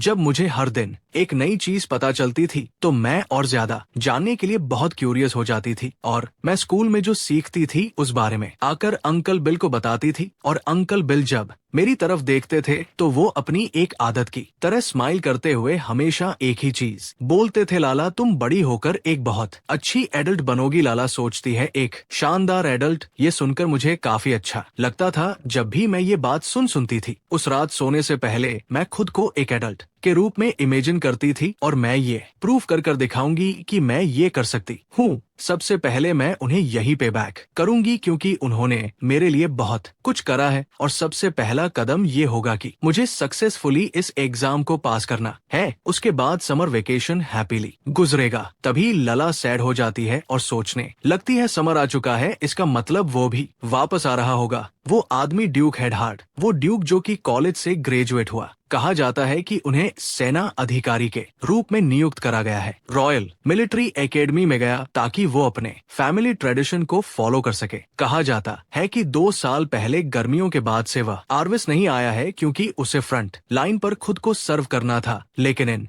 गर्मियों में वो वापस आने वाला है। इसका मतलब जल्दी ही जंगल से बहुत ज्यादा गनशॉट की आवाजें सुनाई देंगी। नेक्स्ट सीन देखते हैं, वो स्कूल से वापस आ रही थी और उसकी क्लासमेट्स उसे कहती है, क्या तुमने सोचा है तुम वेकेशन पर कहाँ जाओगी? मैं तो अपनी फैमिली के साथ ट्रिप पर जा रही हूँ। लला, तुम बताओ तुम कहाँ जाने वाली हो? लला कहती है, मैंने अभी डिसाइड नहीं करा है, अभी मैं इस बारे में सोचूंगी। फिर एक लड़के को देखते हैं जो स्कूल के गेट के बाहर खड़ा किसी का इंतजार कर रहा था। लला की क्लासमेट कहती है, लला जरा वहाँ पर देखो, वो आ गया। लला घूर कर देखने लगती है क्योंकि कमजोर आंखों की वजह से उसे दूर का दिखाई नहीं दे रहा था। फिर हमें पता चलता है वह लड़का कोई और नहीं बल्कि कायल था। बाकी लड़कियां उसको देखने लगती, इस वजह से वो अपना मुंह दूसरी तरफ कर लेता है। लाला उन लड़कियों से कहती है, अभी मैं चलती हूँ, तुम लोगों से कल मिलती हूँ। वो लड़कियां तो बहुत खुश हो जाती है क्योंकि उनको तो कुछ और ही लग रहा था। लाला कहती है, कायल तुम यहाँ पर क्यों आए? ज्यादा कंफर्टेबल होता अगर स्कूल के बाद तुम मेरे घर पर आ जाते। कायल कहता है, मैंने ऐसा ही सोचा था, लेकिन वहाँ जाते वक्त मैं यहाँ से गुजर रहा था। फिर बताया जाता है कि वो ऐसा कह तो रहा है, लेकिन लला के घर जाने के लिए उसने अपनी टेनिस क्लब प्रैक्टिस को स्किप कर दिया। दूसरी तरफ उसके दोस्तों को देखते है जो कहता है, आखिर वो कायल आज क्यों नहीं आया? दूसरा लड़का कहता है कि लगता है कि वो फिर से उस लड़की से मिलने के लिए गया है। फिर कायल को देखते हैं जो कहता है, मैं दौड़ कर आया था तो काफी गर्मी लग रही है, वैसे क्या तुम आइसक्रीम खाना चाहोगी? तुम्हारी फेवरेट वैनिला आइसक्रीम चलो रास्ते में चलते हुए ले लेते हैं। आई सोचता है कि जरूरी नहीं कि आप टेनिस प्रैक्टिस ही करें, अपने गोल्डन टाइम में मैं ये वक्त लाला के साथ बिताना चाहता हूँ। लोगों ने आइसक्रीम ले ली थी और लाला कहती है, एक बुक है जो कि मैं लेना चाहती हूँ, चलो घर जाने से पहले बुक स्टोर चलते हैं। लाला आइसक्रीम खा रही थी और कायल उसको मुस्कुराते हुए देखा जा रहा था। दूसरी तरफ उसके क्लब मेंबर कह रहे थे, वो कायल को कल आने दो, देखना मैं उसको कल बाहर निकाल दूंगा। नेक्स्ट सीन देखते हैं, वो लोग लाइब्रेरी आ गए थे। कायल पूछता है, क्या ये वही बुक है जो कि तुम देखना चाहती थी? लला कहती है, हाँ, क्योंकि माइग्रेटरी बर्ड्स वापस आने वाले हैं, उनके ऊपर एक डॉक्यूमेंट्री लिखना चाहती हूँ कि किस तरह के बर्ड्स होते हैं जो कि वेकेशन के वक्त वापस आते हैं। कायल कहता है, शायद ऐसा इसलिए क्योंकि तुम्हें बर्ड्स बहुत ज्यादा पसंद है। फिर वो लला को देखकर सोचने लगता है, क्या आज मैं इसे कनम फेस कर दूं? क्या मैं आज इसको ये बात बता दूं कि मैं तुम्हें पसंद करता हूँ?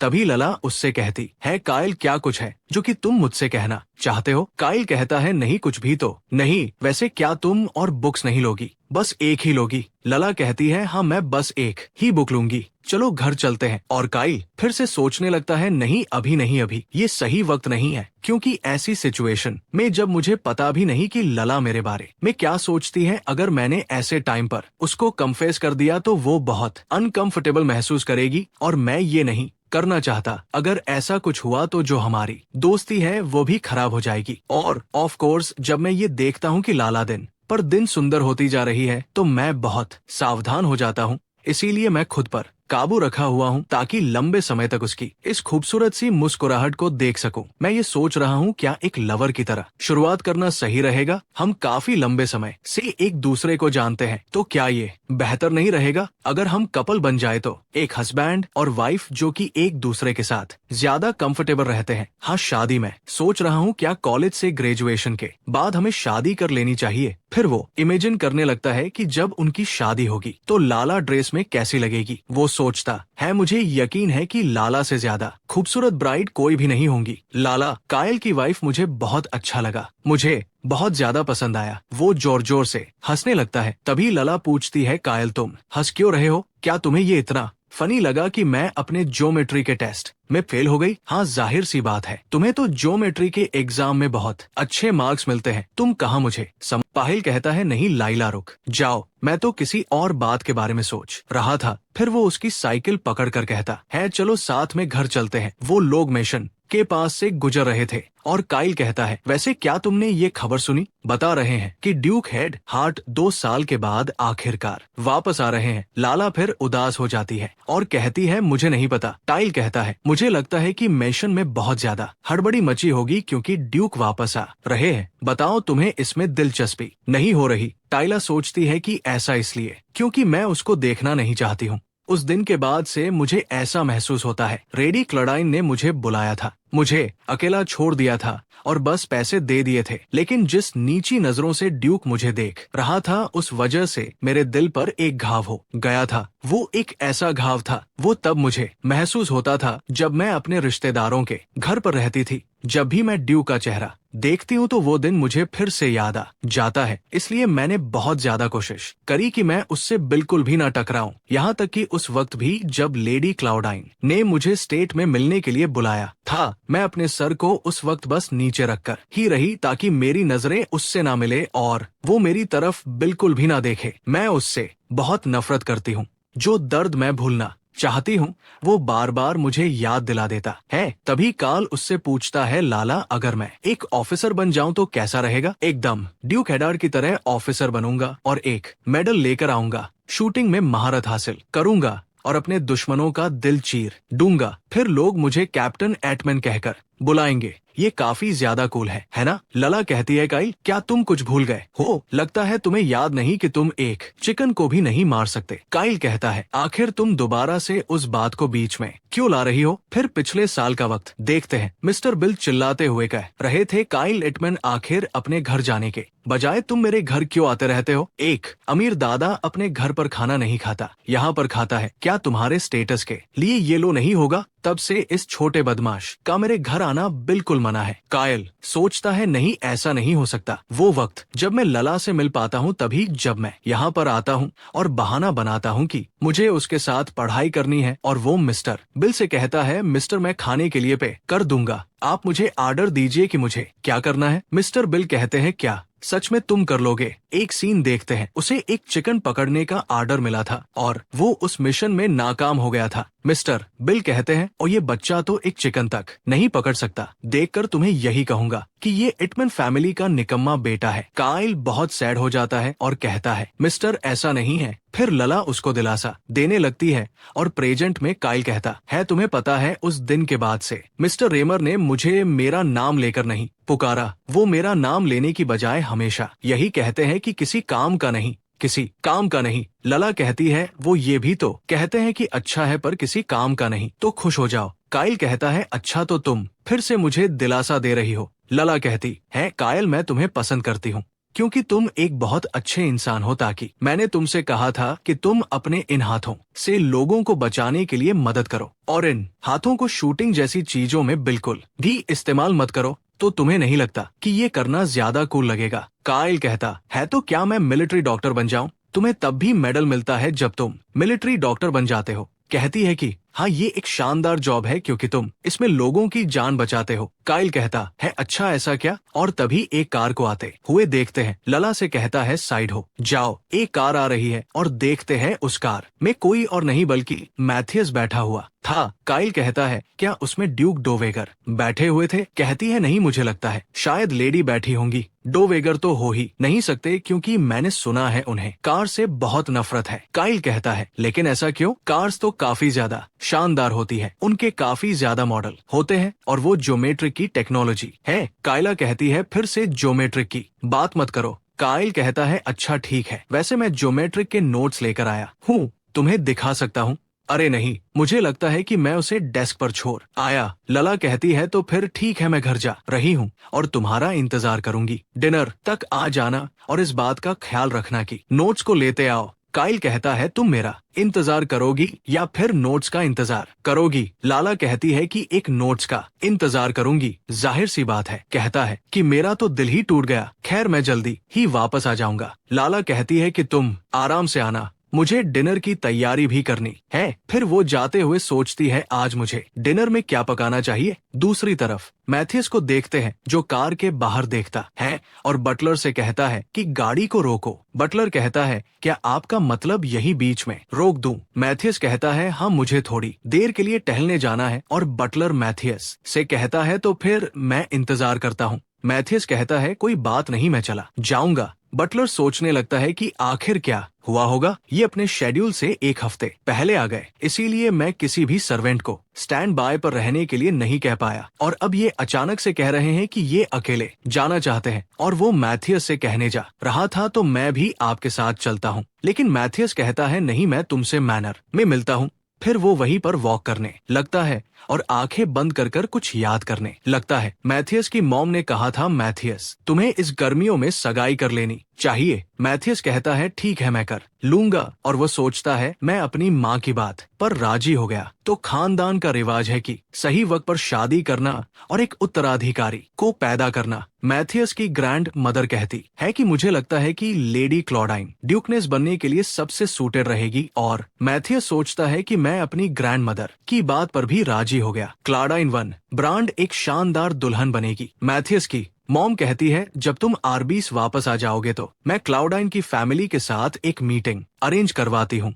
मैथियस कहता है, ठीक है मैं समझ गया। और वो सोचता है कि मेरी जिंदगी इसी तरह की है, मेरी कोई इच्छा नहीं है और ना ही मेरे अंदर किसी चीज को पाने की चाहत है। मेरी लाइफ एकदम परफेक्ट है, जहाँ पर सब कुछ परफेक्टली ऑर्डर में है। कुछ इतना ज्यादा नेचुरली आता है कि वह बहुत बोरिंग लगने लगता है। अपनी इस जिंदगी में मैं एक परफेक्ट बेटा बना, एक परफेक्ट स्टूडेंट बना, एक परफेक्ट ऑफिसर बना, और अब मैं एक परफेक्ट वुमेन से शादी करने जा रहा हूँ ताकि एक परफेक्ट फादर बन सकूं, ताकि हेड हार्ट फैमिली का हेड होने के रूप मैं अपनी फैमिली को और ज्यादा ताकतवर बना सकूं। जैसा कि मेरे ग्रैंडफादर और मेरे फादर ने करा, मैं भी वैसा ही करूंगा। ये सब सोचता वो आगे जा रहा था और पीछे साइकिल से लला आ रही थी। वो मैथियस के पास से गुजर कर निकलती है। मैथियस की नजर उस पर पड़ती है। लला ने भी उसको देख लिया था और वह पीछे देखकर हैरान हो जाती है। तभी उसकी में चोट लग जाती है। मैथ्यूस उसको देखने लगता है और सोचता है, ब्लॉन्ड हेयर, क्या ये वही लड़की है? वो लड़की जो कि गार्डनर के साथ कुछ वक्त के लिए रह रही थी, वो लड़की जो कि जंगल में टहला करती थी और मरी हुई बर्ड्स को दफनाती थी। लला ल्यूलन क्या ये अभी भी इसी शहर में रह रही है? तभी लला खड़ी हो जाती है और सर झुकाकर मैथियस से माफी मांगने लगती है। वो जल्दी जल्दी अपनी बुक्स को उठाने लगती है। तभी मैथियस उसका नाम लेता है, लाला ल्यूलन। लला कहती है, मुझे माफ कर दीजिएगा योर ग्रेस। और वो मैथियस की तरफ सर उठाकर देख तक नहीं रही थी। फिर वो अपना पेन उठाने जा रही थी। तभी मैथियस उसके पेन के ऊपर पैर रख देता है, एकदम उसी दिन की तरह जब उसने उसके कॉय के ऊपर पैर रखा था। लला हैरान हो जाती है, अपने पेन को खींचने लगती है, लेकिन वो नहीं निकलता। तभी मैथियस उससे कहता है, लला ल्यूलन, मैं तुमसे बात कर रहा हूँ। लला कहती है, यस योर ग्रेस, मैं सुन रही हूँ।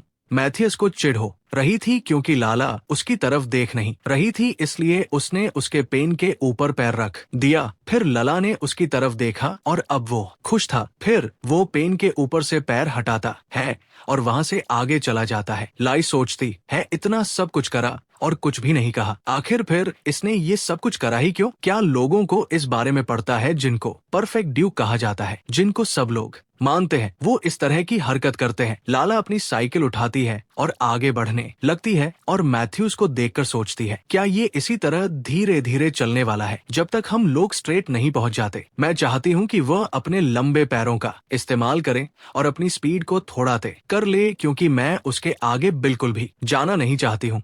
तभी मैथियस मुड़ता है और पीछे मुड़कर लाला को देखने लगता है और सोचता है कि वक्त गुजर गया और अब वो लड़की बड़ी हो चुकी थी। वो अब एक छोटी बच्ची नहीं रही थी। लाला ल्यूलन अब एक वुमेन बन गई थी। फिर नेक्स्ट सीन में हमें बताया जाता है वो वक्त जब गुलाब, जो कि बर्क एम्पायर के नेशनल फ्लावर थे, हेड हार्ट स्टेट का प्राइड, पूरी तरह से खिला हुआ था। और जब गर्मियां वापस आई तो ड्यूक हेड हार्ट भी स्टेट में वापस आ गया। मेशन के जो सर्वेंट थे वो पहले से और ज्यादा बिजी हो गए थे, क्योंकि टाइम टू टाइम स्टेट में और ज्यादा गेस्ट आने लगे थे, इसलिए उनकी मीटिंग की तैयारी और पार्टीज की तैयारी करना जारी रही। सारे सर्वेंट्स अपने काम का पालन कर रहे थे। बर्ग में हेड हार्ट फैमिली के बाद दूसरी कीमती फैमिली थी काउंट ब्रांड की, एक ऐसे गेस्ट जिनकी और ज्यादा स्पेशल केयर करनी है। देखते हैं क्लाडाइन और क्लाडाइन के पेरेंट्स भी आ गए थे। सिर्फ कहने की बात थी कि वो यहाँ पर दौरा करने के लिए आए थे। हालांकि काउंट की इकलौती बेटी क्लाउडाइन का आरबीस में आने का कारण ताकि वो आरबीस की कॉमन नॉलेज ले सके, लेकिन सिर्फ ये कारण नहीं था कि वह आरबीस आई थी। क्लाउडाइन गाड़ी से बाहर निकलती है। मैथियस जाकर उसको ग्रीट करता है। बताया जाता है कि एंगेजमेंट को अनाउंस करने से पहले दोनों फैमिलियों के बीच में बातचीत होनी थी,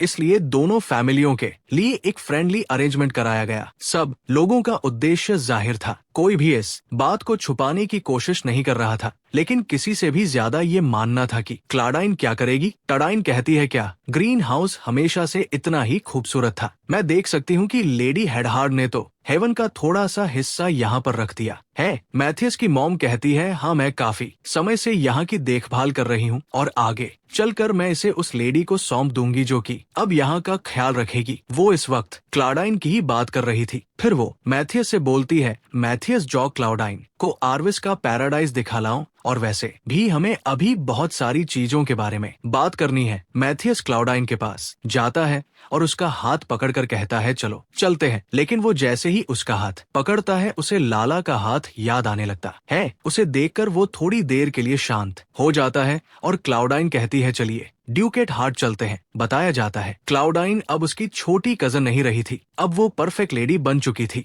थियस भी उसे सम्मान के साथ ग्रीट करता है, जैसे वह पहली बार किसी लेडी से मिल रहा हो। यहाँ पर कुछ भी नया नहीं था। भले ही वो दोनों ज्यादा करीब नहीं थे, फिर भी वो काफी समय से एक दूसरे को जानते थे। उनकी फैमिली को समझ आ रहा था मैथियस और क्लाउडाइन दोनों अब कितने शानदार नोबल्स बन चुके थे। यही वजह था कि उन दोनों ने पॉलिटिकल मैरिज के लिए एक दूसरे को चुना, और यही सबसे बड़ा और जाहिर सा कारण था। क्लाउडाइन मैथियस से कहती है, ग्रीन हाउस की बर्ड्स तो बहुत खूबसूरत है। इन लोगों को ये भी पता है कि इन लोगों के साथ कैसे पेश आना है। मैं सोच रही हूँ इसका सीक्रेट क्या होगा। तभी मैथियस ओल्ड मैन को इशारा करता है। वो क्लाउडाइन से आकर कहते हैं, क्योंकि इनके पर्च को छान दिया जाता है। माय लेडी, क्लाउडाइन कहती है, क्या इनके पर को काट कर छांटा जाता है? क्या इनको दर्द नहीं होता? ओल्ड मैन कहते, हम तो सिर्फ पंखों को काटते हैं, इसलिए इनको दर्द नहीं होता। अगर आप क्यूरियस हो रही है तो आप चाहे तो मैं आपको दिखा सकता हूँ। क्लाउडाइन कहती है, क्या ऐसा करना ठीक रहेगा? ड्यूक थियस कहता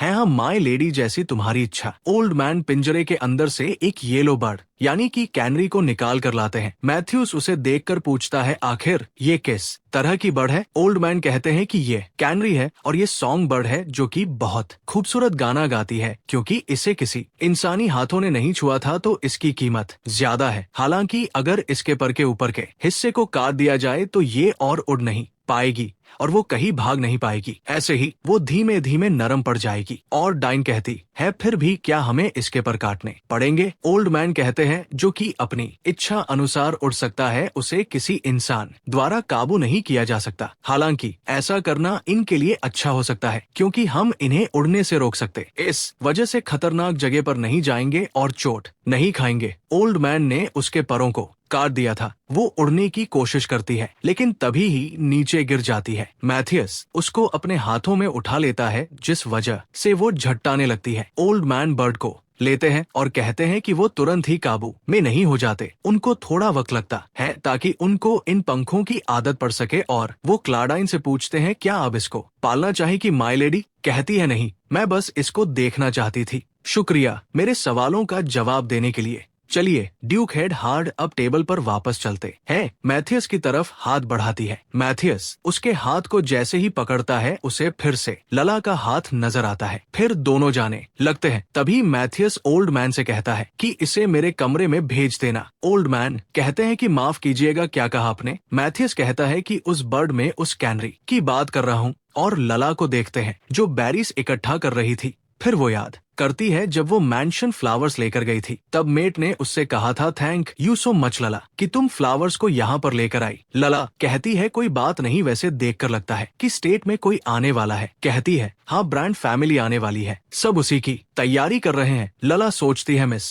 क्लाउडाइन इस साल आने वाली है, लेकिन जब भी ड्यूक यहाँ पर आते हैं तो क्लाउडाइन भी जरूर आती है। मेट कहती है कि देखकर ऐसा लगता है लेडी क्लाउडाइन और ड्यूक की जल्दी ही इंगेजमेंट होने वाली है। हम यही सोचते थे कि हमारे शानदार ड्यूक की शादी आखिर किस लड़की से होगी, लेकिन देखकर ऐसा लगता है मिस क्लाउडाइन की मेहनत का अब फल उन्हें मिलने वाला है। और प्रेजेंट में लला सोचती है, मैं बस उम्मीद करती हूँ ड्यूक के आने के बाद भी जंगल शांत रहे। शायद ऐसा हो सकता है क्योंकि जल्दी ही उनकी इंगेजमेंट होने वाली है। क्या मुझे आज का काम यहीं पर खत्म करना चाहिए, इससे पहले ड्यूक यहाँ पर आ जाए, या फिर इससे पहले कि मिस क्लाउडाइन मुझे बुला ले? सीन में मैनर देखते हैं, बट ललर मैथियस से कहता है को जिस चीजों की जरूरत थी मैंने उसका इंतजाम कैबिन में कर दिया है। योर ग्रेस, हालांकि आफ्टरनून में आपको डायरेक्टर से मिलना है, इसलिए मैं कार को तैयार रखूंगा। ताया जाता है आर्वेस्ट के जंगल और वहाँ के रिवर का नजारा। थियस को ये सीनरी बहुत ज्यादा पसंद है, इसलिए उसने यहाँ बोट हाउस पर एक कैबिन बनवा लिया। उसकी ग्रैंड मदर और मदर बहुत ही ज्यादा कम इस रिवर साइड पर आती है, इसलिए ये कैबिन मैथियस के लिए एक प्राइवेट दुनिया थी। अपने फ्री टाइम में यहाँ पर वक्त बिताता है और जंगल की तरफ और रिवर की तरफ देखता है। बाद वो थोड़ी देर बुक पढ़ता है और थोड़ी देर के लिए नींद ले लेता है। ये कैबिन उसके लिए एक कंफर्टेबल जगह थी जहाँ पर वो जो चाहे कर सकता था। इसके अलावा भी उसकी एक बहुत फेवरेट चीज थी। मैथियस अपना बाथ गाउन उतारता है और रिवर के अंदर कूद जाता है। फिर बताया जाता है जंगल के पेड़ों के बीच में से आसमान दिखने लगता है। जब उस पेड़ को छूती है तो उनके पत्ते आवाज करते हैं। उनके ऊपर बैठे हुए चिड़िया चहचहाती है। इंगेजमेंट की बातचीत के कारण कुछ ही दिनों में बहुत हंगामा मच गया था। ऐसा लग रहा था रिवर उसे बहुत ज्यादा शांति पहुंचा रहा था। ब्रैट और हेड हार्ट फैमिली के बीच में वो जो शादी की बातचीत थी वो स्मूथली चल रही थी। इंगेजमेंट का पीरियड पूरा 1 साल का होने वाला था।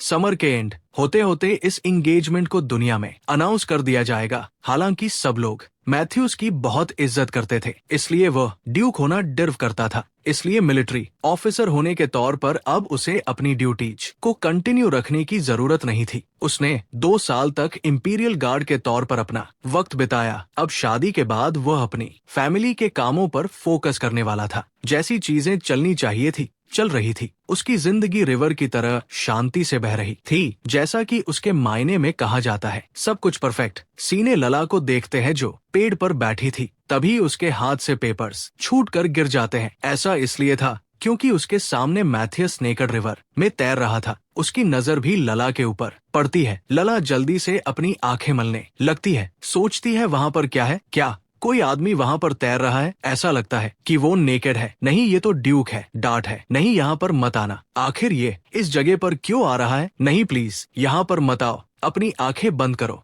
लाला, तुम्हें दूसरी तरफ जाना चाहिए। आखिर तुम मेरी तरफ क्यों आ रहे हो, वो चिल्लाकर कहती है। प्लीज यहाँ पर मत आओ। वो जल्दी से पेड़ से उतर जाती है और वहाँ से भागने लगती है। भागते उसे सामने काल नजर आता है जो उससे पूछता है, मैं तुम्ही को ढूंढ रहा था। इससे पहले काइल अपनी बात खत्म कर पाता, लला जाकर उससे टकरा जाती है। काइल उससे पूछता है, क्या तुम ठीक हो लला? आखिर तुमने ऐसी हालत क्यों बना रखी है? लला उससे कहती है, काइल अब मुझे क्या करना चाहिए, बताओ क्या करना चाहिए। काइल कहता है, आखिर क्या हो गया? क्या जंगल में तुम्हारे साथ कुछ हुआ है? तुमने एक वाइल्ड एनिमल देख लिया या फिर कुछ और? लाला कहती है, मुझे लगता है एक वाइल्ड एनिमल देखती तो ज्यादा बेहतर रहता। काइल कहता है, अपने ऊपर काबू रखो। और लला, अगर तुमने वाइल्ड एनिमल नहीं देखा है तो क्या तुमने कोई भूत देख लिया? लला सोचती है, नहीं, वो भूत से भी ज्यादा कुछ भयानक था। काइल कहता है, क्या तुमने मुझसे नहीं बताया था कि तुम रसबरीज को इकट्ठा करने के लिए गई हो? लला कहती है, अरे हाँ, मेरी रसबरीज। काइल कहता है, मुझे नहीं पता तुम ऐसी हरकत क्यों कर रही हो, लेकिन चलो रसबरीज को लेकर आते हैं। लला कहती है, नहीं, मुझे नहीं जाना, मुझे कुछ भी नहीं पता, बस मुझे अभी नहीं जाना। सीन में मैथ्यूज को देखते हैं जो कि लला की रसबरीज की टोकरी के पास आया था और रसबरीज को देखकर कहता है, इतनी सारी रसबरीज क्या वो आरबी से रसबरीज की प्रजाति को खत्म करना चाहती है? फिर वो उस पेड़ की तरफ देखता है जिसके ऊपर लाला बैठी हुई थी। पास्ट के उसी सीन को याद करता है जब वो पहली बार लाला से मिला था और वो मुस्कुराकर कहने लगता है कि वो अभी भी उसी तरह पेड़ पर चढ़ती रहती है। नेक्स्ट सीन में आई ग्लासेस की शॉप देखते हैं। ग्लासेस के ओनर कहते हैं, तो बताओ तुम्हें कैसा लग रहा है, क्या तुम्हें साफ दिखाई दे रहा है? लला अपने लिए चश्मा बनवाने के लिए आई थी और वो कहती, ऐसा लग रहा है कि मैंने एक नई दुनिया में कदम रख दिया है। क्लास ओनर कहते हैं, हाँ, ऐसा इसलिए क्योंकि तुम्हारी आंखें काफी कमजोर हो गई थी। तुम्हारे लिए इतने वक्त तक ऐसा झेलना काफी अनकंफर्टेबल रहा होगा। ला कहती है, हाँ, मुझे पढ़ने में काफी ज्यादा परेशानी होती थी, लेकिन अब बेहतर लग रहा है। वो सोचने लगती है, आखिरकार मैंने अपने ग्लासेस को पा लिया और ये मैंने अपनी खुद की मेहनत से पाए हैं। तुम लोगों का बहुत बहुत शुक्रिया रसबरीज, जो तुमने मेरा साथ दिया। लेकिन रसबरीज का जैम बनाते बनाते मेरे हाथों की तो जान ही निकल गई थी। वो जाते हुए सोचती, हालांकि इतने खूबसूरत दिन पर भी मुझे वो यादें डरा रही है। ये बहुत ज्यादा फ्रस्ट्रेटिंग लग रहा है क्योंकि मुझे आज ही मेरे ग्लासेस मिले हैं। युग आखिर समझता क्या है? क्या उसे लगता है कि सब कुछ बस उसका इलाका है? नेकेड होकर रिवर में तैर रहा था। क्या होता अगर कोई उसे देख लेता? तो मुझे लगता है कि जब तक कि ड्यूक यहाँ से चला नहीं जाता, मुझे रिवर के पास नहीं जाना चाहिए। मुझे काफी ज्यादा बुरा लग रहा है कि मैं कुछ वक्त के लिए अपने फेवरेट प्लेस पर नहीं जा पाऊंगी, लेकिन मैं उसके साथ बिल्कुल भी टकराना नहीं चाहती हूँ। तभी उसे कोई आवाज लगाता है और लला सोचती है ये तो जानी पहचानी आवाज है। पीछे मुड़कर देखती है, वहाँ पर मैथ अस्ता, जिसे देखकर वो शॉक हो जाती है। लेकिन उसके साथ क्लोडाइन भी थी जो कहती है काफी समय बाद मिले लाला। लला कहती है हाँ, हेलो ड्यूक और माय लेडी। क्लोडाइन सोचती है ये बच्ची काफी समय से मैंने इसको देखा नहीं था, अब ये एक लेडी बन चुकी है। और वह लला से कहती है कि मैंने तुम्हारे ग्लासेस की वजह से तो तुम्हें पहचाना ही नहीं था। तो बताओ अब तुम कैसे हो? वैसे हम लोग एक होटल चाय पीने जा रहे थे, तो तुम भी हमारे साथ आओ लला। हम लोग काफी समय से एक दूसरे से मिली नहीं है, तो ये बेहतर रहेगा कि हम साथ बैठकर चाय पिए और कुछ बातें करें। आपको तो इससे कोई दिक्कत नहीं होगी? ड्यूक हेड हार्ड और वो लला से कहती है मेरे पीछे आओ। लला सोचती है कि ज्यादा वक्त तो नहीं लगेगा, मुझे कायल से जाकर मिलना है, मेरा इंतजार कर रहा होगा। लेकिन अभी भी कुछ वक्त बचा हुआ है। मुझे समझ नहीं आ रहा आखिर इसने मुझे यहाँ पर क्यों बुलाया है। मुझे यकीन है कि इसे मुझसे कोई बात तो करनी नहीं होगी।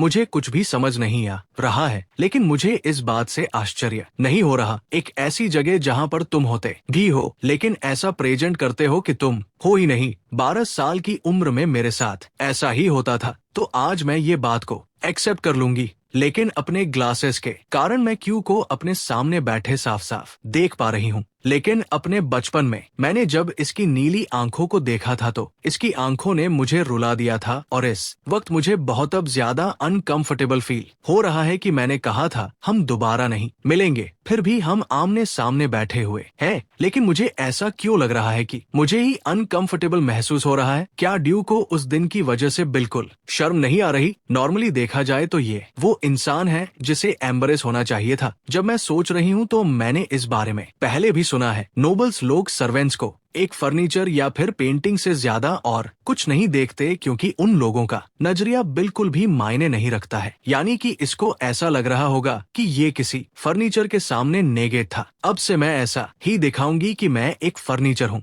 ऐसे फर्नीचर जिसकी कोई सोच ही नहीं। तभी क्लोडाइन पूछती है तो लला तुम्हारा स्कूल कैसा जा रहा है? क्या तुम एंजॉय कर रही हो? तुम तो अगले साल ग्रेजुएट हो जाओगी ना, तो तुमने ग्रेजुएशन के बाद क्या करने का सोचा है? लला कहती है कि मैं एक टीचर बनने की तैयारी कर रही हूँ। लड़ाइन कहती है कि एक टीचर, हाँ ये तो काफी अच्छा गोल है, मुझे इस बात पर यकीन है तुम कर लोगी, ये तुम पर सूट करता है। क्यों मैंने सही कहा ना ड्यूकहेड? लाम मैथियस की तरफ देखती है और मैथियस कहता है हाँ सही कहा। लला फिर अपनी नजरों को नीचे कर लेती है। फिर कुछ देर क्लोडाइन बात करती है लला, तभी उससे कहती है मुझे माफ करिएगा ड्यूक और लेडी, मैं इस तरह से पहले जाने के लिए कहने वाली हूँ, लेकिन मुझे जल्दी ही अपने एक दोस्त से मिलना है। राउडाइन कहती है अच्छा ऐसा क्या, तब तो तुम जा सकती हो, मुझे अच्छा लगा कि मैं तुमसे मिल पाई। लाइला कहती है ठीक है अब मैं चलती हूँ, आशा है आपका दिन अच्छा गुजरे। उसके जाने के बाद मैथियस की नजर लला की चाय के कप पर पड़ती है। लला ने कप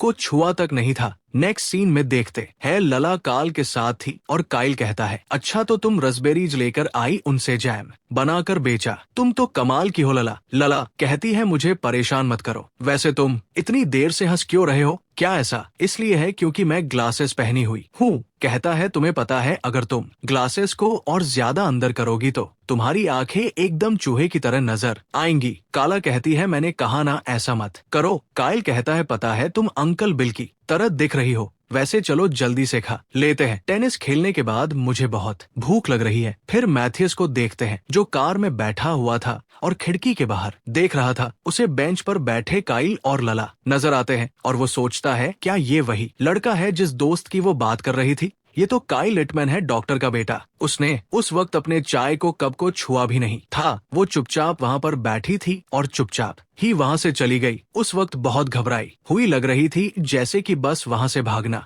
चाहती है। मैथियस वो पल याद करने लगता है जब लाला साइकिल से गिर गई थी। वो चली गई क्योंकि वो उस लड़के से मिलना चाहती थी। वो मुझे छोड़कर चली गई, वह भी उस लड़के से मिलने के लिए। एपिसोड स्टार्ट होता है और मैशन में क्लाउडिया अपनी मॉम को देखते हैं। वो खिड़की के बाहर देखकर कहती है, नहीं क्या सच में ये वो लड़की है, वो जिसे कहा जा रहा था कि एक अनाथ लड़की गार्डनर के घर में रह रही है, क्या वो अभी भी उसी के साथ रह रही है? ये सवाल वो क्लाउडाइन से पूछ रही थी, जो कि वही बैठी थी। कहती है, हाँ मॉम, ये वही लड़की है। वो काफी प्रीटी है ना, मुझे लगता है कि वो जितनी बड़ी होगी उतनी ज्यादा प्रीटी हो जाएगी। क्लाउडाइन की मॉम कहती है कि तुम ये कह रही हो, लेकिन तुम्हें क्या इससे कोई दिक्कत नहीं? क्लाउडाइन सोचती है कि दिक्कत की तो कोई बात ही नहीं है, मैं ये बात जानती हूँ कि वो लड़की प्रीटी है। वो लाला जिससे मैं काफी समय बाद मिली थी, वह मेरी उम्मीदों से और अधिक थी। एक छोटी सी यूनिक बॉडी और ब्यूटीफुल से फीचर्स, ग्रीन आंखें जो कि मिस्ट्री से भरी हुई है और क्लियर व्हाइट स्किन, इसीलिए मैंने अचानक उसे साथ चलने का सुझाव दे दिया था। मैं बहुत ज्यादा क्यूरियस हो रही थी, अगर ड्यूक हेड हार देखेगा कि उसके इस टेस्ट में इतनी खूबसूरत लड़की बड़ी हो रही है तो उसके चेहरे पर कैसा रिएक्शन होगा। और वो मेरी एक्सपेक्टेशन के ऊपर खड़ा उतरा। उसकी आंखों में नजर आ रहा था इंटरेस्ट और क्यूरियसिटी। क्लाउडाइन अपनी मॉम से कहती है, मुझे पता है कि आपको किस बात की फिक्र हो रही है मॉम, लेकिन मैं इस बात पर और ज्यादा चर्चा नहीं करना चाहती हूँ। क्लाउडाइन की मॉम कहती है, ऐसा इसलिए क्योंकि अभी भी तुम यंग हो और तुम आदमियों को अच्छे से नहीं जानती। तुम्हें नहीं पता है कि आदमी अपने रुख को इतनी जल्दी मोड़ लेते हैं। क्लाउडाइन कहती है कि दुनिया में तो बहुत सारी खूबसूरत लड़कियां हैं, ड्यूक के सामने कोई भी ऐसी लड़की आएगी तो क्या मैं उससे छुटकारा पालूं? मॉम, जैसा कि आपने मुझसे कहा, मैं अभी भी यंग हूँ और आदमियों को अच्छे से नहीं जानती हूँ। मैं ये भी बात जानती हूँ, जो बहुत ज्यादा रिस्पेक्टेड आदमी होते हैं उनकी एक या फिर दो मिस्ट्रेस भी होती है। वो सोचती है कि शायद ये हो जाए या फिर कुछ नया हो जाए, वो भी किसी लड़के की खूबसूरती की लालसा में बहक जाए, जैसे कि मेरे फादर बहके थे और जैसे कि बहुत सारे आदमी करते हैं। हालांकि वो आदमी जो एक औरत को एक औरत की तरह ट्रीट करना जानता है। आदमी मुश्किल से ही होते हैं, सबसे ज्यादा मुश्किलें वही खड़ी करते हैं जिन्हें नहीं पता होता कि उन्हें एक औरत को कैसे ट्रीट करना है। लेकिन मैथियस थोड़ा सा अलग है। वो इस फैमिली का हेड है जो अपनी जिम्मेदारियों को छोड़कर किसी औरत के पीछे नहीं भागेगा। क्लाउडाइन कहती है, मैं उम्मीद करती हूँ ऐसा कुछ भी ना हो, लेकिन अगर ड्यू की एक मिस्ट्रेस हो भी गई तो मुझे लगता है मैं ऐसे इंसान के साथ ज्यादा कंफर्टेबल रहूंगी।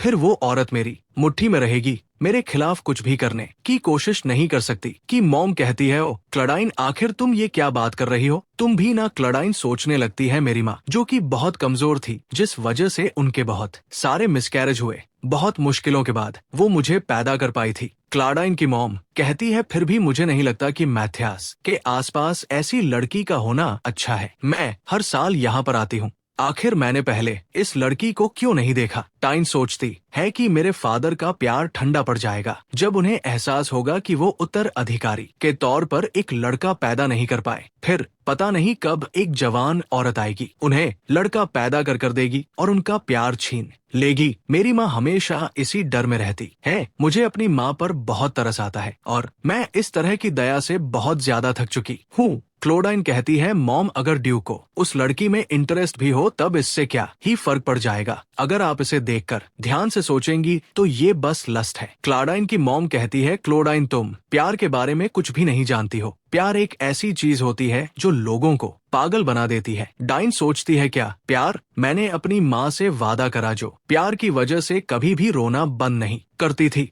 और मैंने सोचा है कि मैं अपनी माँ की तरह कभी नहीं जीऊंगी। मुझे प्यार की जरूरत नहीं है कि जब वो खत्म हो जाता है तब आपको छोड़ दिया जाता है। मुझे चाहिए है परफेक्ट मैरिज जो कि मेरी डिग्निटी को प्रोटेक्ट कर सके। नेक्स्ट सीन में मैथियस को देखते हैं जो उसी येलो कैनरी को पाल रहा था। कैनरी आकर उसके हाथ पर बैठ जाती है और वह उसको सहलाने लगता है। फिर वह खिड़की के बाहर देखता है, वो लला को देख रहा था जो गार्डन में काम कर रही थी। नेक्स्ट सीन में कायल को देखते हैं जो लला का घर आता है, लेकिन वो उसे वहाँ पर नहीं दिखती और वो वही खड़ा होकर सोचने लगता है। ऐसा लगता है कि वो अपने अंकल की मदद करने के लिए साथ में गई है। वो जल्दी ही वापस आ जाएगी, शायद मुझे इंतजार करना चाहिए। और वो मुस्कुराते हुए सोचने लगता है, फ्यूचर इटमैन ग्लासेस के साथ भी बहुत प्रीटी लगेगी। फिर वही सीन देखते हैं जब दोनों ने साथ में लंच करा था और साइकिल से वापस आ रहे थे। लाई कहती है, कायल, तुमने मुझे सैंडविच खरीद कर दिया तो मैं तुम्हें डेजर्ट खरीद कर दूंगी।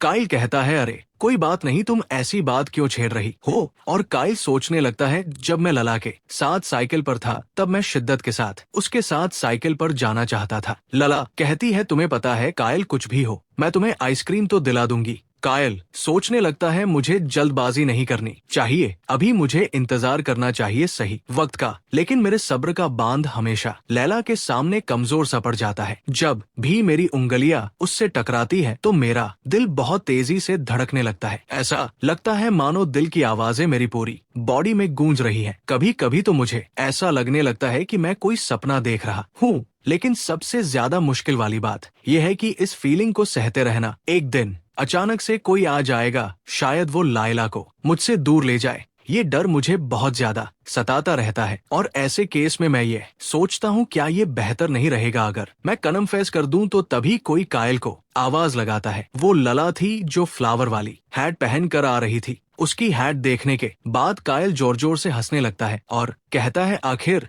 ये किस तरह की अजीब सी हैट पहन रखी है तुमने। लला के साथ अंकल बिल भी थे जो कहते हैं क्या कहा। कहता है कि तुम्हें देखकर ऐसा लग रहा है कि फूलों का गुलदस्ता चलते हुए आ रहा है। मुझे यकीन है कि तुमने इसे पैसे से तो खरीदा नहीं होगा। आखिर तुम्हें ये मिली कहाँ से। कायला कहती है मैंने ये नहीं खरीदी है, अंकल बिल ने मुझे गिफ्ट के तौर पर खरीद कर दी है। ये सुनने के बाद तो कायल के भाव ही बदल जाते हैं और वो कहता है वाह कितनी शानदार लग रही है, तो तुम पर सूट कर रही है, बहुत प्रीटी है। सीन देखते हैं कायल के सर पर अंकल बिल ने बजा दिया था। लला कहती है चलो खाना शुरू करो। कायल कहता है हाँ खाता हूँ और वो सोचता है चलो कम से कम मुझे खाना तो नसीब हो रहा है। फिर लाला बाहर बैठी बुक पढ़ रही थी। तभी काल उससे आकर कहता है लला क्या तुम अभी भी मुझसे गुस्सा हो। मुझे माफ कर दो ना, अगर मुझे पता होता तो मैं ये कभी भी नहीं करता। लेकिन आखिर उन्होंने तुम्हें हैट क्यों खरीद कर दी। लला कहती है क्योंकि मैंने खुद कहा था। कहता है क्या तुमने कहा था। तुमने मुझसे तो कभी ऐसा नहीं कहा। लला कहती है दरअसल वो बहुत अपसेट लग रहे थे जब मैंने खुद के पैसों से ग्लासेस को खरीद लिया था और मैंने उन्हें बताया था। फिर देखते हैं लला ने जब मिस्टर बिल को बताया था तो मिस्टर बिल ने कहा था अगर तुम्हारे देखने में मुश्किल हो रही थी तो तुम मुझे बता सकती थी ना, तुमने मुझसे क्यों नहीं बताया। लला क्या तुम मुझ पर भरोसा नहीं करती, क्या मैं इस काबिल नहीं हूँ। लला कहती है नहीं अंकल बिल ऐसा कुछ भी नहीं है, मैं पहले से ही आपको इतनी ज्यादा मुश्किलें दे रही थी इसलिए मैं खुद के पैसों से ग्लासेस खरीदना चाहती थी। लला सोचने लगती है ये वो इंसान है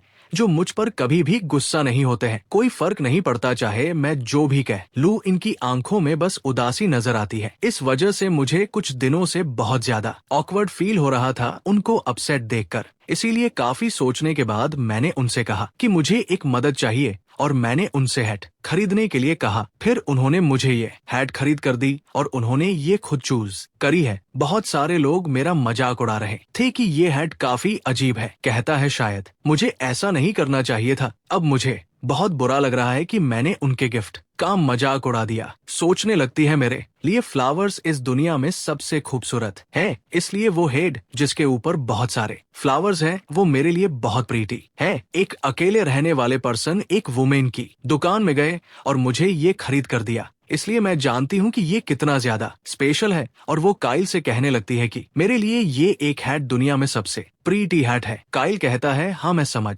गया, मैं फ्यूचर में भी इसका मजाक नहीं उड़ाऊंगा। तभी वहाँ पर मिस्टर बिल आते हैं और कहते हैं ये छोटा बच्चा अभी तक अपने घर नहीं गया। पायल सोचता है अगर लाइला के लिए मैं सेकंड स्पेशल इंसान होगा तब भी मुझे कोई दिक्कत नहीं, क्योंकि पहली प्लेस हमेशा से अंकल बिल की रहेगी। ये तो नेचुरल बात है, लेकिन पता नहीं क्यों मुझे काफी जलन हो रही है। फिर थोड़ी देर बाद देखते हैं लला अभी भी बुक पढ़ रही थी। कायल सोचता है यार ये अभी भी बुक पढ़ रही है, हम दोनों ने तो बात तक नहीं करी। फिर वो लला को देखते हुए सोचता है क्या लला ये बात जानती है कि जब ध्यान से वो बुक पढ़ती है तो वह कितनी ज्यादा खूबसूरत लगती है। वो कितनी खूबसूरत लगती है जब वो बुक को पढ़ते हुए बिस्किट्स खाती है। फिर वो लला से कुछ कहने के लिए जा रहा था और लला को देखते हैं जो कुछ देखकर काफी हैरान लग रही थी। देखते हैं वहाँ पर घोड़े के साथ कोई आया था। वो कोई और नहीं बल्कि मैथियस था। दोनों लोग बाहर आ जाते हैं और काइल मैथियस को ग्रीट करने लगता है और दूसरी तरफ लला अपना मुंह पोंछ रही थी ताकि उसके मुंह पर जो बिस्किट लगे हैं वो साफ हो जाए। तभी काल उससे कहता है कि बिस्किट साफ हो चुके हैं, अब रुक जाओ। यस कहता है कि मिस्टर बिल कहाँ पर है। लला कहती है अंकल बिल कुछ समय के लिए टाउन से बाहर गए हैं, क्या आपको किसी चीज में मदद की जरूरत है। मैथियस कहता है कि मिस ल्यूलन अगर तुम ये काम कर सकती हो तो मेरे मेंशन में रोसेस लेकर आओ। आइला कहती है क्या आप चाहते हैं कि मैं गार्डन से कुछ रोसेस लेकर आऊं। थियस कहता है हाँ, उन्हें अच्छे से चुनना और एक अलग बिल्डिंग में मुझे ला कर देना। थियस वहाँ से चला जाता है और काइल कहता है मैं भी तुम्हारे काम में मदद करूंगा, चलो साथ चलते हैं। लला कहती है अरे कोई बात नहीं, इतनी भी बड़ी बात नहीं है। काइल कहता है तो फिर मैं यहीं पर इंतजार करता हूँ। लला कहती है अरे नहीं, तुम घर चले जाओ, तुम्हारी माँ गुस्सा नहीं होगी अगर उन्हें ये बात पता चल गई कि तुम फिर से यहाँ पर आए हो। डांट पढ़ने से अच्छा है कि तुम घर वापस चले जाओ और जाकर पढ़ाई करो। काइल सोचने लगता है ये अजीब बात नहीं, आखिर उसने यहाँ पर आकर फूलों का गुलदस्ता बनाने के लिए क्यों कहा। नहीं, शायद से वो यहाँ से गुजर रहा होगा इसलिए रुक गया, इसमें कोई भी अजीब बात नहीं। लेकिन फिर भी मुझे इतनी ज्यादा बेचैनी क्यों हो रही है। मुझे लगता है कि आजकल मैं कुछ ज्यादा ही सेंसिटिव हो चुका हूँ। जो भी फीलिंग आती है मैं बस घबराहट समझ लेता हूँ। फिर नेक्स्ट सीन में देखते हैं लला उन फ्लावर्स को मैथियस के कैबिन में ले गई थी जो मैथियस ने मंगाए थे, लेकिन मैथियस फ्लावर देखने के बाद कहता है फिर से लाओ। लला को समझ नहीं आता। मैथियस कहता है कि इसके कलर बहुत ज्यादा पीके हैं इसलिए इसको फिर से बना कर लाओ। लला कहती है ठीक है मैं समझ गई सर्टी। फिर लला जाते हुए सोचती है अच्छा उसे ऐसे फ्लावर्स चाहिए जिनका कलर ज्यादा भड़कीला ना हो, लेकिन प्रॉब्लम तो वो गुलाब है जिनको तुमने मुझसे काटने के लिए कह दिया। अगर तुम इसी तरह से एक्ट करने वाले थे तो तुमने मुझे पहले क्यों नहीं बताया कि तुम्हें किस कलर के फ्लावर्स चाहिए। वैसे मुझे मैशंस के बारे में ज्यादा तो नहीं पता है, लेकिन रिवर साइड का ये घर देखकर मैं बता सकती हूँ कि ये सर ड्यूक का पर्सनल एरिया है, एक ऐसी जगह जहाँ पर गेस्ट या फिर ज्यादातर लोग कोई आते नहीं। यहाँ तक कि यहाँ के सर्वेंट्स के लिए बहुत सारे रेस्ट्रिक्शंस होंगे कि वो आसानी से अंदर नहीं जा सकते। फिर उन्होंने अचानक से मुझे गुलदस्ता तैयार करने के लिए कह दिया,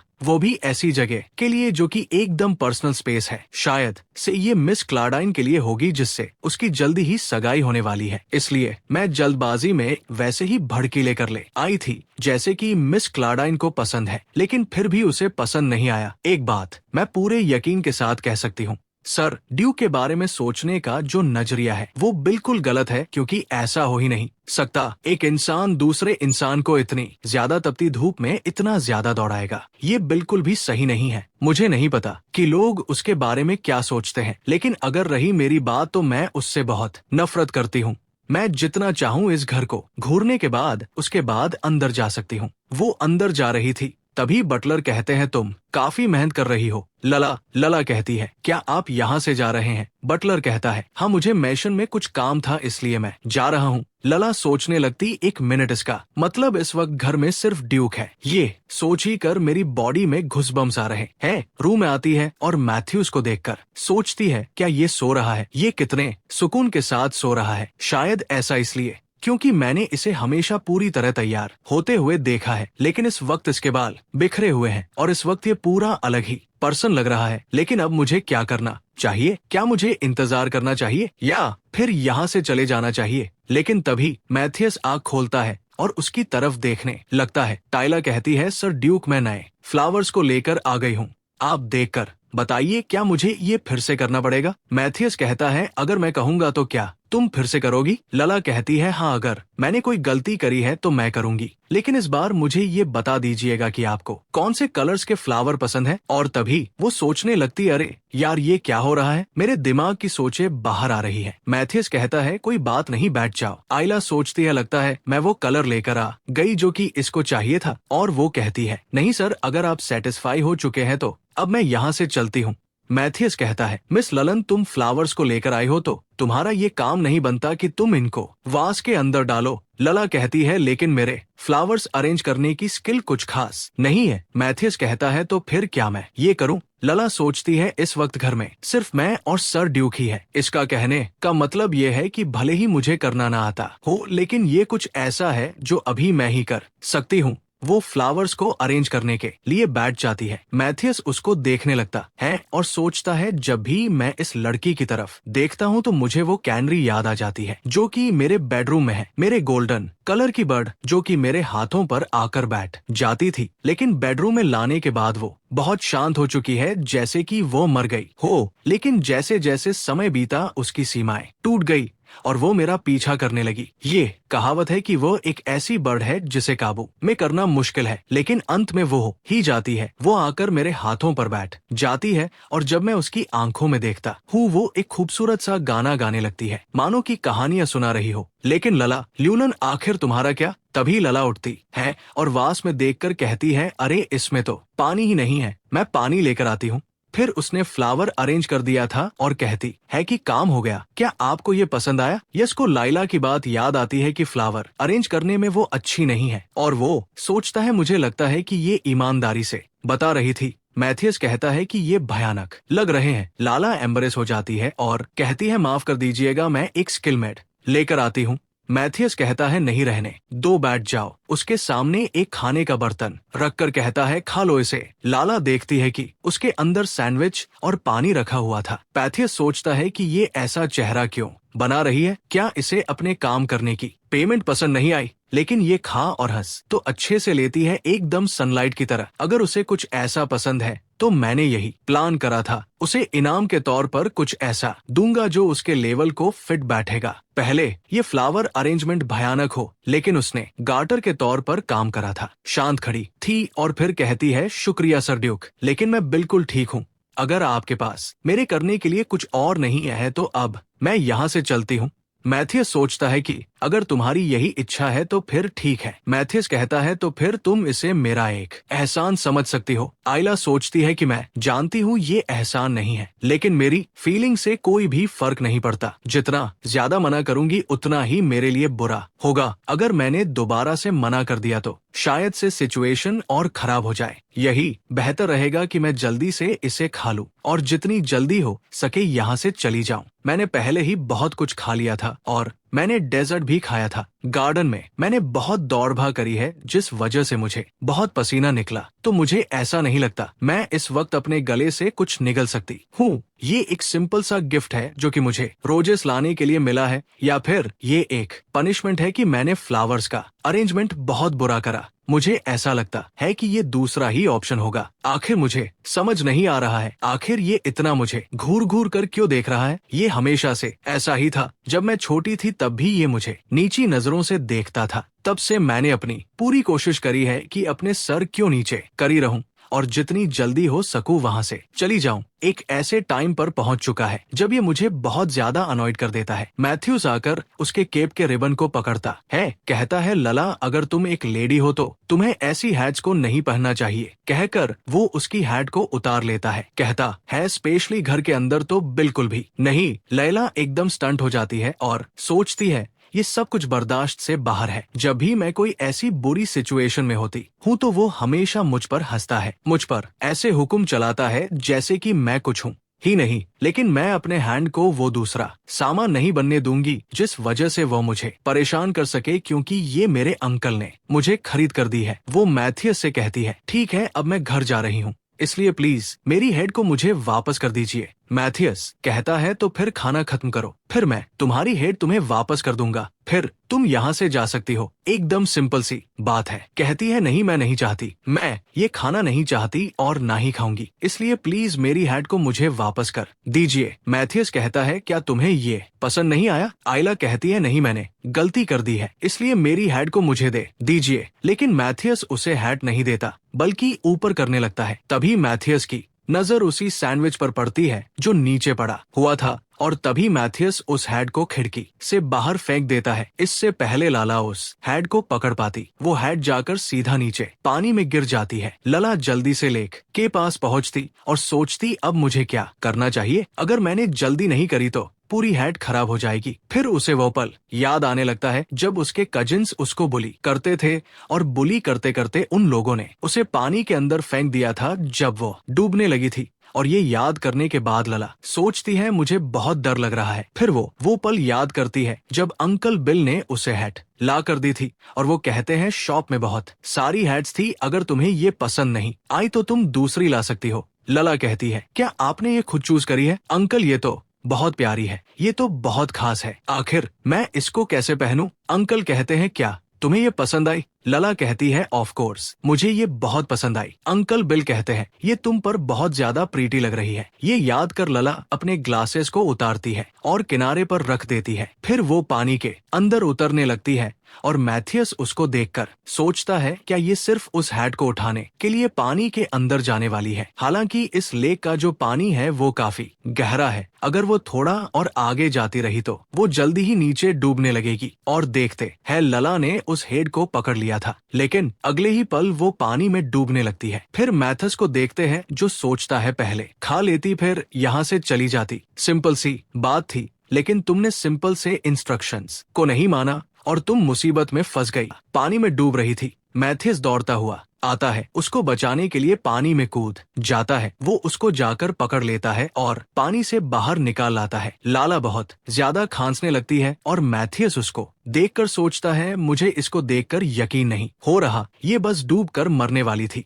लेकिन फिर भी इसने हेड को कसकर पकड़ा हुआ है। आखिर ये हेड इसके लिए कितनी ज्यादा मायने रखती है। ये सब सोचकर वो हंसने लगता है और लाला ये देखकर सोचती है आखिर कैसे ये ऐसी सिचुएशन में ऐसा कर सकता है। इतना सब करने और होने के बावजूद ये इस तरह से हंस कैसे सकता है? शुरुआत से ये सब कुछ बस इसी की गलती थी। यही वो था जिसने मेरी हेड फेंक दी थी, जिस वजह से मैं डूबने लगी थी। वह अपनी हेड को झटकने लगती है जिसका पानी उड़कर मैथियस के ऊपर जाने लगता है। लला सोचती है वैसे भी क्या फर्क पड़ता है, ये तो पूरा भीगा ही हुआ है, अगर मैं थोड़ा और पानी इस पर झटक भी दूंगी तो इससे कोई फर्क नहीं पड़ने वाला। वो अपनी ड्रेस को भी झाड़ने लगती है और मैथियस कहता है ऐसा लगता है तुम्हें काफी मजा आ रहा है। लला सोचती है क्या ये पूछ रहा है कि मुझे मजा आ रहा है? मैथियस कहता है लला मैं चाहता हूँ कि तुम मुझे शुक्रिया बोलो क्योंकि मैंने रिवर में डूबने से तुमको बचाया था। लला सोचती है क्या ये पगला गया है, आखिर ये कह क्या रहा है? और वो बड़ी तमीज के साथ कहती है कि मुझे नहीं लगता ऐसा होता ड्यूक, अगर आप मेरी हेड को रिवर के अंदर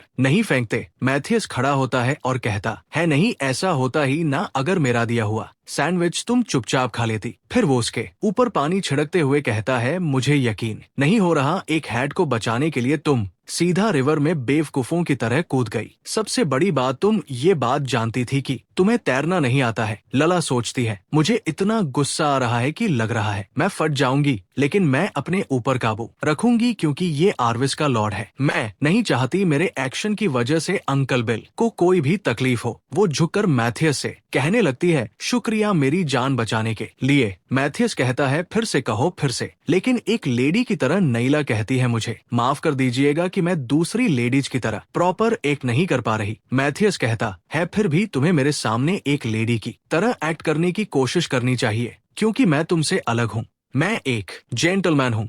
लला चुपचाप अपनी हेड को पहन लेती है और कहती है आपका शुक्रिया ड्यूक कि आपने रिवर में डूबने से मुझे बचाया। अब मैं यहाँ से चलती हूँ, उम्मीद करती हूँ आपका दिन अच्छा जाए। और वो सोचती है कि मैं इससे और कोई बहस नहीं करना चाहती हूँ, लेकिन मैं इस बात की भी इजाजत नहीं देती हूँ कि ये मुझे एक मजाक की तरह ट्रीट करे। प्लीज मत रो लला, और ऐसे इंसान की वजह से तो बिल्कुल भी ना रो। और फिर हमें बताया जाता है कि लाला ने उन आंखों से छुटकारा पा लिया जो कि रिवर की तरह ठंडी थी, और वो जल्दी से अपने घर वापस लौट गई, एकदम उसी दिन की तरह जिस दिन वो गोल्ड कॉइन को अपने हाथों में पकड़कर घर वापस आई थी। लेकिन इस बार वो हेड उसके आंसुओं को छुपाने के लिए काफी थी। ऐसी फीलिंग को अपने अंदर रखकर वो बस जंगल की तरफ दौड़े जा रही थी। वो उसी पल को याद करने लगती है जब उसने इत्तेफाक से क्लॉडाइन और मैथियस को देख लिया था। क्लॉडाइन और मैथियस दोनों लोग जंगल के अंदर टहल रहे थे। ये एक ऐसा सीन था जब ब्यूटीफुल लेडी और हैंडसम जेंटलमैन आपस में बात कर रहे हैं, एकदम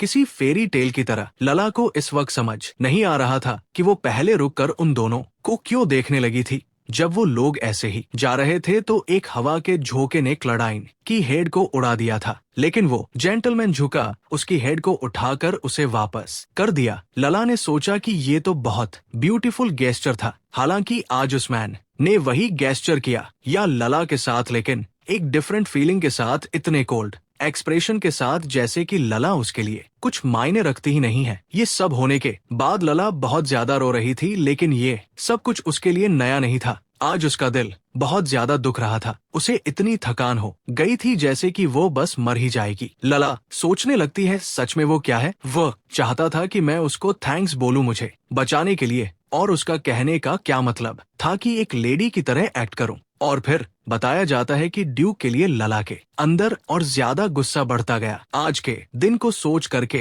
वो जमीन के ऊपर पड़े एक फ्रूट के टुकड़े को लात मारती है। फिर वह फ्रूट का टुकड़ा आगे बढ़कर जा रहा था। वह अपनी आंखों को छोटा करने लगी क्योंकि उसे धुंधला दिखाई दे रहा था, और तब उसे रियलाइज हुआ कि उसने एक गलती कर दी है। वो घर तो वापस आ गई थी, लेकिन वो अपने ग्लासेस को कहीं भूल आई थी। नेक्स्ट सीन में मैथियस को देखते हैं, जो आराम से बैठा था और उसके हाथ में लला के ग्लासेस थे, और वो कहता है, लगता है उसकी नजरें कमजोर है, इसलिए वो बात करते हुए अपने चेहरे को सिकोड़ लेती है। फिर बताया जाता है अचानक से ड्यूक के दिमाग में उस बच्ची की इमेज आ गई जो आंखें सिकोड़ कर उसकी तरफ देख रही थी, कि आंखों में अकेलापन था, वो अलग तरह से शाइन कर रही थी। फिर मैथियस उठकर अपनी सिगरेट को जलाकर पीने लगता है, और फिर हमें बताया जाता है कि वो बच्ची जिसने कहा था कि वह बस कुछ पल के लिए आर्बिस में रहेगी। इससे पहले लला को कुछ पता चलता, मैथियस की दुनिया में अब वो बड़ी हो चुकी थी और एक वुमेन बन चुकी थी। वो वुमेन जिसकी आंखें अभी भी वो चमकती हुई आंखों की तरह थी। उसके अंदर से मीठी और ताजा सी खुशबू आ रही थी। वो रोजेस की स्मेल थी जिसने की समर को अपनी खुशबू से भर दिया था। थस ने उसके बारे में सोचते हुए अपनी धीमी सी आवाज से लाला का नाम पुकारा। ग्लासेस को वो अपने हाथ में पकड़ा था। उसने उसे आराम से ड्रार के अंदर रख दिया। करते ही उसकी हरी आग की याद अचानक से ग्लास के साथ गायब हो गई। उसने शावर लिया, अपने कपड़े बदले और अपने बालों को संवारा। तैयार होने के बाद वह एनक से निकल गया। डिनर को अटेंड करने के लिए वो अपने आप को ड्यू की तरह प्रेजेंट करने जा रहा था, जैसा कि वो हमेशा करता था। गर्मियों की एक ऐसी शाम थी जिसके अंदर कोई भी घटना नहीं हुई। नेक्स्ट सीन में मिस्टर बिल देखते हैं। मिस्टर बिल कहते हैं, ऐसा लगता है किवो ने ले लिया होगा। किवे एक चमकती हुई चीज को देखकर पागल हो जाते हैं। मैं तुम्हारी उस हेयर पिन की बात कर रहा हूँ, याद है वो पहले भी लेकर चले गए थे। लला कहती है, ऑफ कोर्स मुझे याद है, मैं कैसे भूल सकती हूँ। वो गिफ्ट था जो आपने मेरे 13 बर्थडे पर मुझे दिया था। मुझे वो बहुत पसंद थी, लेकिन जब मैं पहले दिन उसको पहनकर निकली थी तो गया था। कल बिल कहते हैं, उस दिन के बाद से मैंने कुवे के हर घोंसले में जाकर चेक करा था, लेकिन मुझे वो नहीं मिली। आइला कहती है, अगर ऐसा दोबारा हुआ तो जितना मैं बर्ड से प्यार करती हूँ उतना ही मैं कौवों से नफरत करती हूँ। मिस्टर बिल कहते हैं, तुम्हें इतनी ज्यादा फिक्र करने की जरूरत नहीं। अगर हमें ग्लासेस नहीं मिले तो हम नए खरीद लेंगे। इस बात का ख्याल रखना कि नहीं मिले तो मुझे बता देना। सब कुछ अपने ऊपर मत ले लेना। लला सोचती है, मुझे लगता है कि ना बताना ज्यादा बेहतर रहेगा। किस तरह ड्यूक ने हेड को रिवर में फेंक दिया था और मैं अपने ग्लासेस को वहीं पर भूल आई हूँ। लगता है कि ग्लासेस वहीं पर होंगे जहाँ पर मैंने उनको रखा था। तो यही बेहतर रहेगा कि कल जाकर मैं चुपचाप उसको ले आऊं। लेकिन अगले दिन जब लाला एनिक्स पर पहुंचती है तो वहाँ पर ग्लासेस नहीं थे। लला सोचती है, ऐसा कैसे हो सकता है मैंने उन्हें हैंकर चिप के साथ रखा था, तो वो कहाँ पर चले गए। तभी उसे अपना हैंकर चिप नजर आता है। वो जाकर उठाती है और सोचती है, अगर हैंगर चिप इस तरह से उड़ गया, इसका मतलब ग्लासेस को भी यहीं पर होना चाहिए था। कहीं ऐसा तो नहीं कि ड्यूक ने ले लिया। नहीं, इस बात में तो कोई सेंस ही नहीं बनता। आखिर क्या ही रीजन होगा जिस वजह से ड्यूक मेरे ग्लासेस ले लेंगे।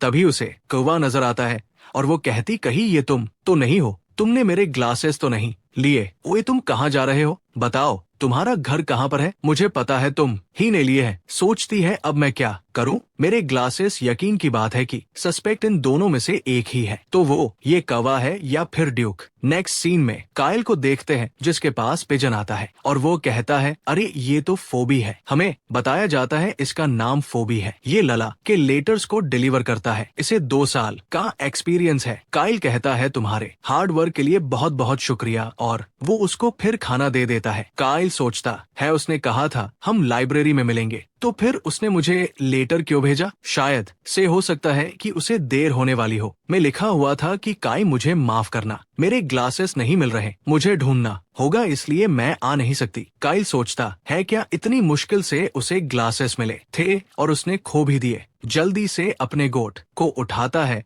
और वहाँ से जाने लगता है। काइल की मॉम कहती है, काइल पढ़ाई करने के बजाय तुम कहाँ पर जा रहे हो? काइल कहता है, वो दरअसल मैं लाइब्रेरी जा रहा हूँ, वही पर पढ़ूंगा, मैं जल्दी ही वापस आ जाऊंगा। मॉम काल की मॉम कहती है, कहीं तुम फिर से लला से तो मिलने के लिए नहीं जा रहे हो? कहता है कि वो भी लाइब्रेरी आ रही है, मैं जल्दी ही वापस आ जाऊंगा। काइल की मॉम कहती है, हमेशा लाला लाला, मुझे समझ नहीं आता कि ये बच्चों वाला खेल कब तक चलने वाला है। लला को देखते हैं जो कपड़े सुखा रही थी। तभी वहाँ पर काइल आता है और कहता है, आखिर तुमने अपने ग्लासेस कैसे खो दिए? क्या तुम्हें मिले अभी तक? लला कहती है, नहीं, मुझे अभी तक नहीं मिले। काइल कहता है, लला मैं तुम्हें नए खरीद कर दे दूंगा, चलो साथ में टाउन चलते हैं। लला कहती है, क्या तुम खरीद कर दोगे और तुम्हारे साथ? लेकिन क्यों? काइल सोचता है कि अरे नहीं, अपने इमोशंस को तो मैंने जाहिर कर दिया, ये जानते हुए कि लाला की पर्सनालिटी कैसी है। लला कहती है, काइल मैं तुम्हारा धन्यवाद करती हूँ, लेकिन ये पॉसिबल नहीं है, मैं अपने ग्लासेस को ढूंढ लूंगी। सोचता है, मैं लला को बचपन से जानता हूँ, कुछ भी हो जाए ये पीछे नहीं हटती। इसके चेहरे पर ये जिद्दीपन दिखता है कि ये जो ठान लेती है वो कर कर रहती है। नेक्स्ट सीन देखते हैं, लला कौवे के घोंसले में जाकर चेक करती है। काइल कहता है, क्या तुम्हें मिला? लला कहती है, नहीं, यहाँ पर नहीं है। तभी वहाँ पर बहुत कौवे आ जाते हैं और लला कहती है, अरे अरे रुक जाओ, मैं जा रही हूँ। वो लोग अगले कौवे के घोंसले की तरफ जाने लगते हैं। लला कहती है, काइल क्या तुम्हें घर नहीं जाना? तुम जा सकते हो, मैं खुद ढूंढ लूंगी। लेकिन काइल को तो बस उसके साथ में रहना था और वो कहता है, नहीं, चलो साथ में ढूंढते हैं। वो लोग जा रहे थे और वहाँ से मैथियस की गाड़ी जा रही थी। बटलर पूछता है, आखिर ये बच्चे यहाँ पर क्या कर रहे हैं? ड्राइवर कहता है, मैं भी ये बात जानना चाहता हूँ। वैसे मैंने सुना है कि क्रो ने लला के ग्लासेस ले लिए हैं, इसलिए वो हर जगह उन्हें ढूंढती फिर रही है। अब जाहिर सी बात है कि ये मेंशन है तो वहाँ पर अफवाहें फैली जाती है। मैथियस सोचता है, क्या एक कावा, क्या उसे याद नहीं है उसने अपने ग्लासेस को कहाँ छोड़ दिया था? इसलिए वो हर जगह अपने ग्लासेस को ढूंढ रही है। वो ये बात जानती नहीं है या फिर वो ये बात जानना नहीं चाहती। लला की नजर भी मैथियस के ऊपर पड़ जाती है और वो सोचने लगती है कि ये तो ड्यूक था, आखिर मुझे ये इस तरह से क्यों देख रहा था? खैर छोड़ो, अभी मुझे अपने ग्लासेस ढूंढने पर फोकस करना चाहिए। एक है वो कौवा, एक है सर ड्यूक। इन दोनों में से एक सस्पेक्ट को तो एलिमिनेट होना पड़ेगा। बताया जाता है 2-4 दिन तक ऐसे ही लला ने जंगल के अंदर अपने ग्लासेस को ढूंढा और उसके साथ कायल भी था। वो इतनी कोशिशें कर रही थी और मैथियस ऐसा दिखा रहा था जैसा उसने नोटिस ही नहीं करा। लेकिन जैसे जैसे समय बीतता गया वो उसकी बेवकूफी से बहुत परेशान हो गया। कुछ दिनों के बाद उसने अपने बिजी शेड्यूल में से टाइम निकाला और वो एनिक्स गया। बटलर उनका कोट उतारते हुए कहता है, मैंने सुना है मार्कस लिंडमैन आज आने वाले हैं। मैथियस कहता है कि वो तो मेरी उम्मीद से काफी जल्दी आ रहे हैं। बटलर कहता है, मैडम ने कहा है कि उनको स्पेशली अटेंशन दीजिएगा। अगर मास्टर के पास पहले से अपॉइंटमेंट नहीं है तो वो लंच में शामिल हो जाए। लेकिन मैथियस की नजरें तो खिड़की के बाहर थी जहाँ पर इस वक्त लाला खड़ी हुई थी। मैथियस कहता है, ठीक है। बटलर कहता है, तो फिर मैं दोपहर तक के लिए कार रेडी करवा देता हूँ। फिर बटलर वहाँ से चला जाता है। बटलर के जाने के बाद लाला घर में आती है और मैथियस से कहती है, मुझे माफ कर देगा सर ड्यूक के मैं अचानक से यहाँ पर आ गई। मैथियस कहता है, तो बताओ क्या काम था? लाइला कहती है, मुझे माफ कर दीजिएगा लेकिन मैं आपसे कुछ पूछना चाहती थी। लेकिन तभी मैथियस का फोन बजने लगता है। वो जाकर बात करने लगता है। लला सोचती है, मैं श्योर नहीं हूँ लेकिन लगता है कि ये कुछ इम्पोर्टेंट बात कर रहा है। अब जब मैं सोच रही हूँ तो जब वो एनेक्स में होता है तभी देखकर लगता है वो काम करता रहता है। हेड हार्ट फैमिली का बिजनेस इतना ज्यादा बड़ा है तो जाहिर सी बात है कि ये बिजी रहेगा। लेकिन मुझे ये देखकर आश्चर्य रहता है कि सर ड्यूक हमेशा इतने ज्यादा रिलैक्स कैसे रहते हैं। वो पल जब वो हंस रहा होता है तब भी उसकी नजरें शांत रहती है और उसका पोस्चर हमेशा सीधा रहता है, जैसे कि कुछ भी उसे बिगाड़ नहीं सकता। वो जिससे भी फोन पर बात करता है दूसरी फैमिली भी ये समझ सकती है कि वो उसके पास कितनी पावर है। ऐसी बात नहीं कि मुझे ये बात समझ नहीं आती कि लोग ड्यूक को इतने ज्यादा कॉम्प्लीमेंट्स क्यों देते हैं। हाँ, वो ऐसा ही है। वो ऐसा है जिसको सब लोग एडमायर करते हैं। सबसे बड़ी बात कि ये मेरे ग्लासेस लेने का सस्पेक्ट है तो मुझे काफी बेकार लग रहा है कि मैं यहाँ पर आकर इस तरह से सवाल पूछ रही हूँ। अब जब मैं सोच रही हूँ तो ये बहुत यूजलेस मूव था। क्या सस्पेक्ट मुझे खुद बता देगा उसने मेरे ग्लासेस लिए हैं? इससे बेहतर तो यही रहता मैं जाकर किवों को घोंसलों में और जाकर चेक कर लेती। वो मैथियस से धीमे से कहती है, सर ड्यूक अब मैं यहाँ से चलती हूँ। लेकिन मैथियस फोन कॉल रोकता है और कहता है इंतजार करो। फिर कुछ देर बाद कॉल कट जाता है और मैथियस कहता है बताओ तुम्हें क्या पूछना था। लला कहती है दरअसल जिस दिन मैं पानी में कूद गई थी उस दिन मैंने अपने ग्लासेस को डेक के ऊपर छोड़ दिया था। क्या ऐसा हो सकता है कि आपने मेरे ग्लासेस को देखा हो? कहता है किसे पता, हो सकता है मैंने देखा हो या फिर हो सकता है शायद मैंने उसे छुपा दिया हो। हैरान हो जाती है और कहती है क्या आपने मेरे ग्लासेस को छुपा दिया? और वो सोचने लगती है क्या ये फिर से मुझे परेशान करने की कोशिश कर रहा है। और वो कहती है मुझे नहीं लगता कि सर ड्यूक आप कुछ ऐसा करेंगे। मैथियस कहता है और तुम्हें ऐसा क्यों लगता है? लला कहती है ऐसा इसलिए क्योंकि ये बहुत इविल काम होगा। सर ड्यूक मैनशा देखते हैं जहाँ पर पार्टी चल रही थी और क्लाडाइन को देखते हैं जो कहती है मुझे नहीं पता था कि प्राइवेट प्लेस पर भी तुम अपॉइंटमेंट ले आओगे। एक लड़का जिसका नाम राइट था वो कहता है मुझे लगता है माय लॉर्ड काफी दयालु हो गए हैं जब उनके फैंसी की बात आती है। क्लाडाइन कहती है और मुझे लगता है कि तुम ड्रंक हो गए हो, अभी तक हमारे एंगेजमेंट पार्टी नहीं हुए इसलिए निकनेम से मत मुला, ये काफी अजीब लगता है। लड़का कहता है वैसे भी इससे क्या ही फर्क पड़ता है, यहाँ तो सिर्फ हम ही लोग हैं। राइड कहता है किसी की बात नहीं पता होगी कि तुम जल्दी ही ड्यूक की वाइफ बनने वाली हो। क्लाडाइन कहती है मुझे लगता है कि यहाँ पर सब लोग बहुत ड्रंक हो चुके हैं। एक लड़का कहता है मुझे माफ कर दीजिएगा अगर आपको अच्छा नहीं लगा मिस हेडहार्ट। तभी राइड कहता है ये क्या है? एक चिड़िया का पिंजरा, ये तो उम्मीद की बात ही नहीं। तुम्हें क्या हो गया है मैथियस? उस पिंजरे से कैनरी बाहर निकलती है और जाकर मैथियस के हाथ पर बैठ जाती है और मैथियस उसको सहलाता हुआ कहता है कि मैं इसका ख्याल रख रहा हूँ। राइट कहता है कि इतने सारे लोगों को छोड़कर एक बर्ड का ख्याल जिनको तुम शूट किया करते थे अचानक से उनको खाना कैसे खिलाने लगे। मुझे इस बर्ड के लिए काफी बुरा लग रहा है क्योंकि इसे नहीं पता है कि ड्यूक किस तरह के इंसान है। इस वक्त ऐसे इंसान को सहला रही है जो कि एक बर्ड हंटर है। मैं इसकी बेवकूफी के लिए इसे बेवकूफ कहूँ या फिर मैं इसके लिए बुरा फील करूँ? क्लाडाइन तुम बताओ तुम्हें इस बारे में क्या लगता है? क्लाडाइन कहती है मुझे नहीं पता, मुझे लगता है दोनों बातें इस सिचुएशन में फिट बैठती है। ये वो बर्ड है जो कि कुछ दिन पहले ग्रीन हाउस से आई है। मैथियस क्या तुमने इसे कुछ नाम दिया है? अगर तुमने अभी तक नहीं दिया है तो मैं इसको एक नाम देना चाहती हूँ। पैथियस कहता है इसके लिए तुम्हें अपना वक्त बर्बाद करने की जरूरत नहीं क्योंकि एक बर्ड तो बर्ड ही रहेगी। राइड कहता है अब तो मुझे इस बर्ड के लिए और ज्यादा बुरा लग रहा है। उसे एक हंटर से प्यार हो चुका है जिसने उसे अभी तक एक नाम तक नहीं दिया। और क्लाडाइन को देखते हैं जो उस कैनरी को देखकर इस वक्त कुछ सोच रही थी। नेक्स्ट सीन में लला को देखते हैं जो अपने घर पर लेटी हुई थी। उसी पल को याद करती है जब उसने मैथियस से कहा था कि ऐसा करना बहुत ज्यादा इविल होगा। वहाँ पर बटलर आ गया था जिसने मैथियस को बुलाया था और वो मैथियस से कहता है एक इम्पोर्टेंट मैसेज आया है, आपको जल्दी ही वापस जाना होगा। ये कुछ ऐसा है जिसको आपको देखना बहुत ज्यादा जरूरी है। और लला सोचती है उसका वो इशारा कि उसने मुझे जाने के लिए कह दिया। हालांकि मुझे एक बात यकीन से पता चल गई कि वो कौवा नहीं है जिसने मेरे ग्लासेस ले लिए हैं, वो ड्यूक था जिसने ऐसा करा है। लेकिन आखिर उसने ऐसा क्यों करा? क्या कौवे की तरह उसे भी चमकदार चीजें पसंद है? मैं क्या करूं? क्या मैं जाती रहूं जब तक कि वो मेरे ग्लासेस वापस नहीं कर दे? लेकिन मुझे नहीं लगता कि वह आसानी से मुझे मेरे ग्लासेस देगा और पता नहीं इसमें कितना वक्त लग जाएगा। कुछ है जो कि मैं कर सकती हूँ, उसके बहुत ज्यादा चांसेस है कि मेरे ग्लासेस उसी बिल्डिंग एनिक्स में हो, क्योंकि अगर उसने मेरे ग्लासेस उठाए होंगे तो वो वापस मिशन तो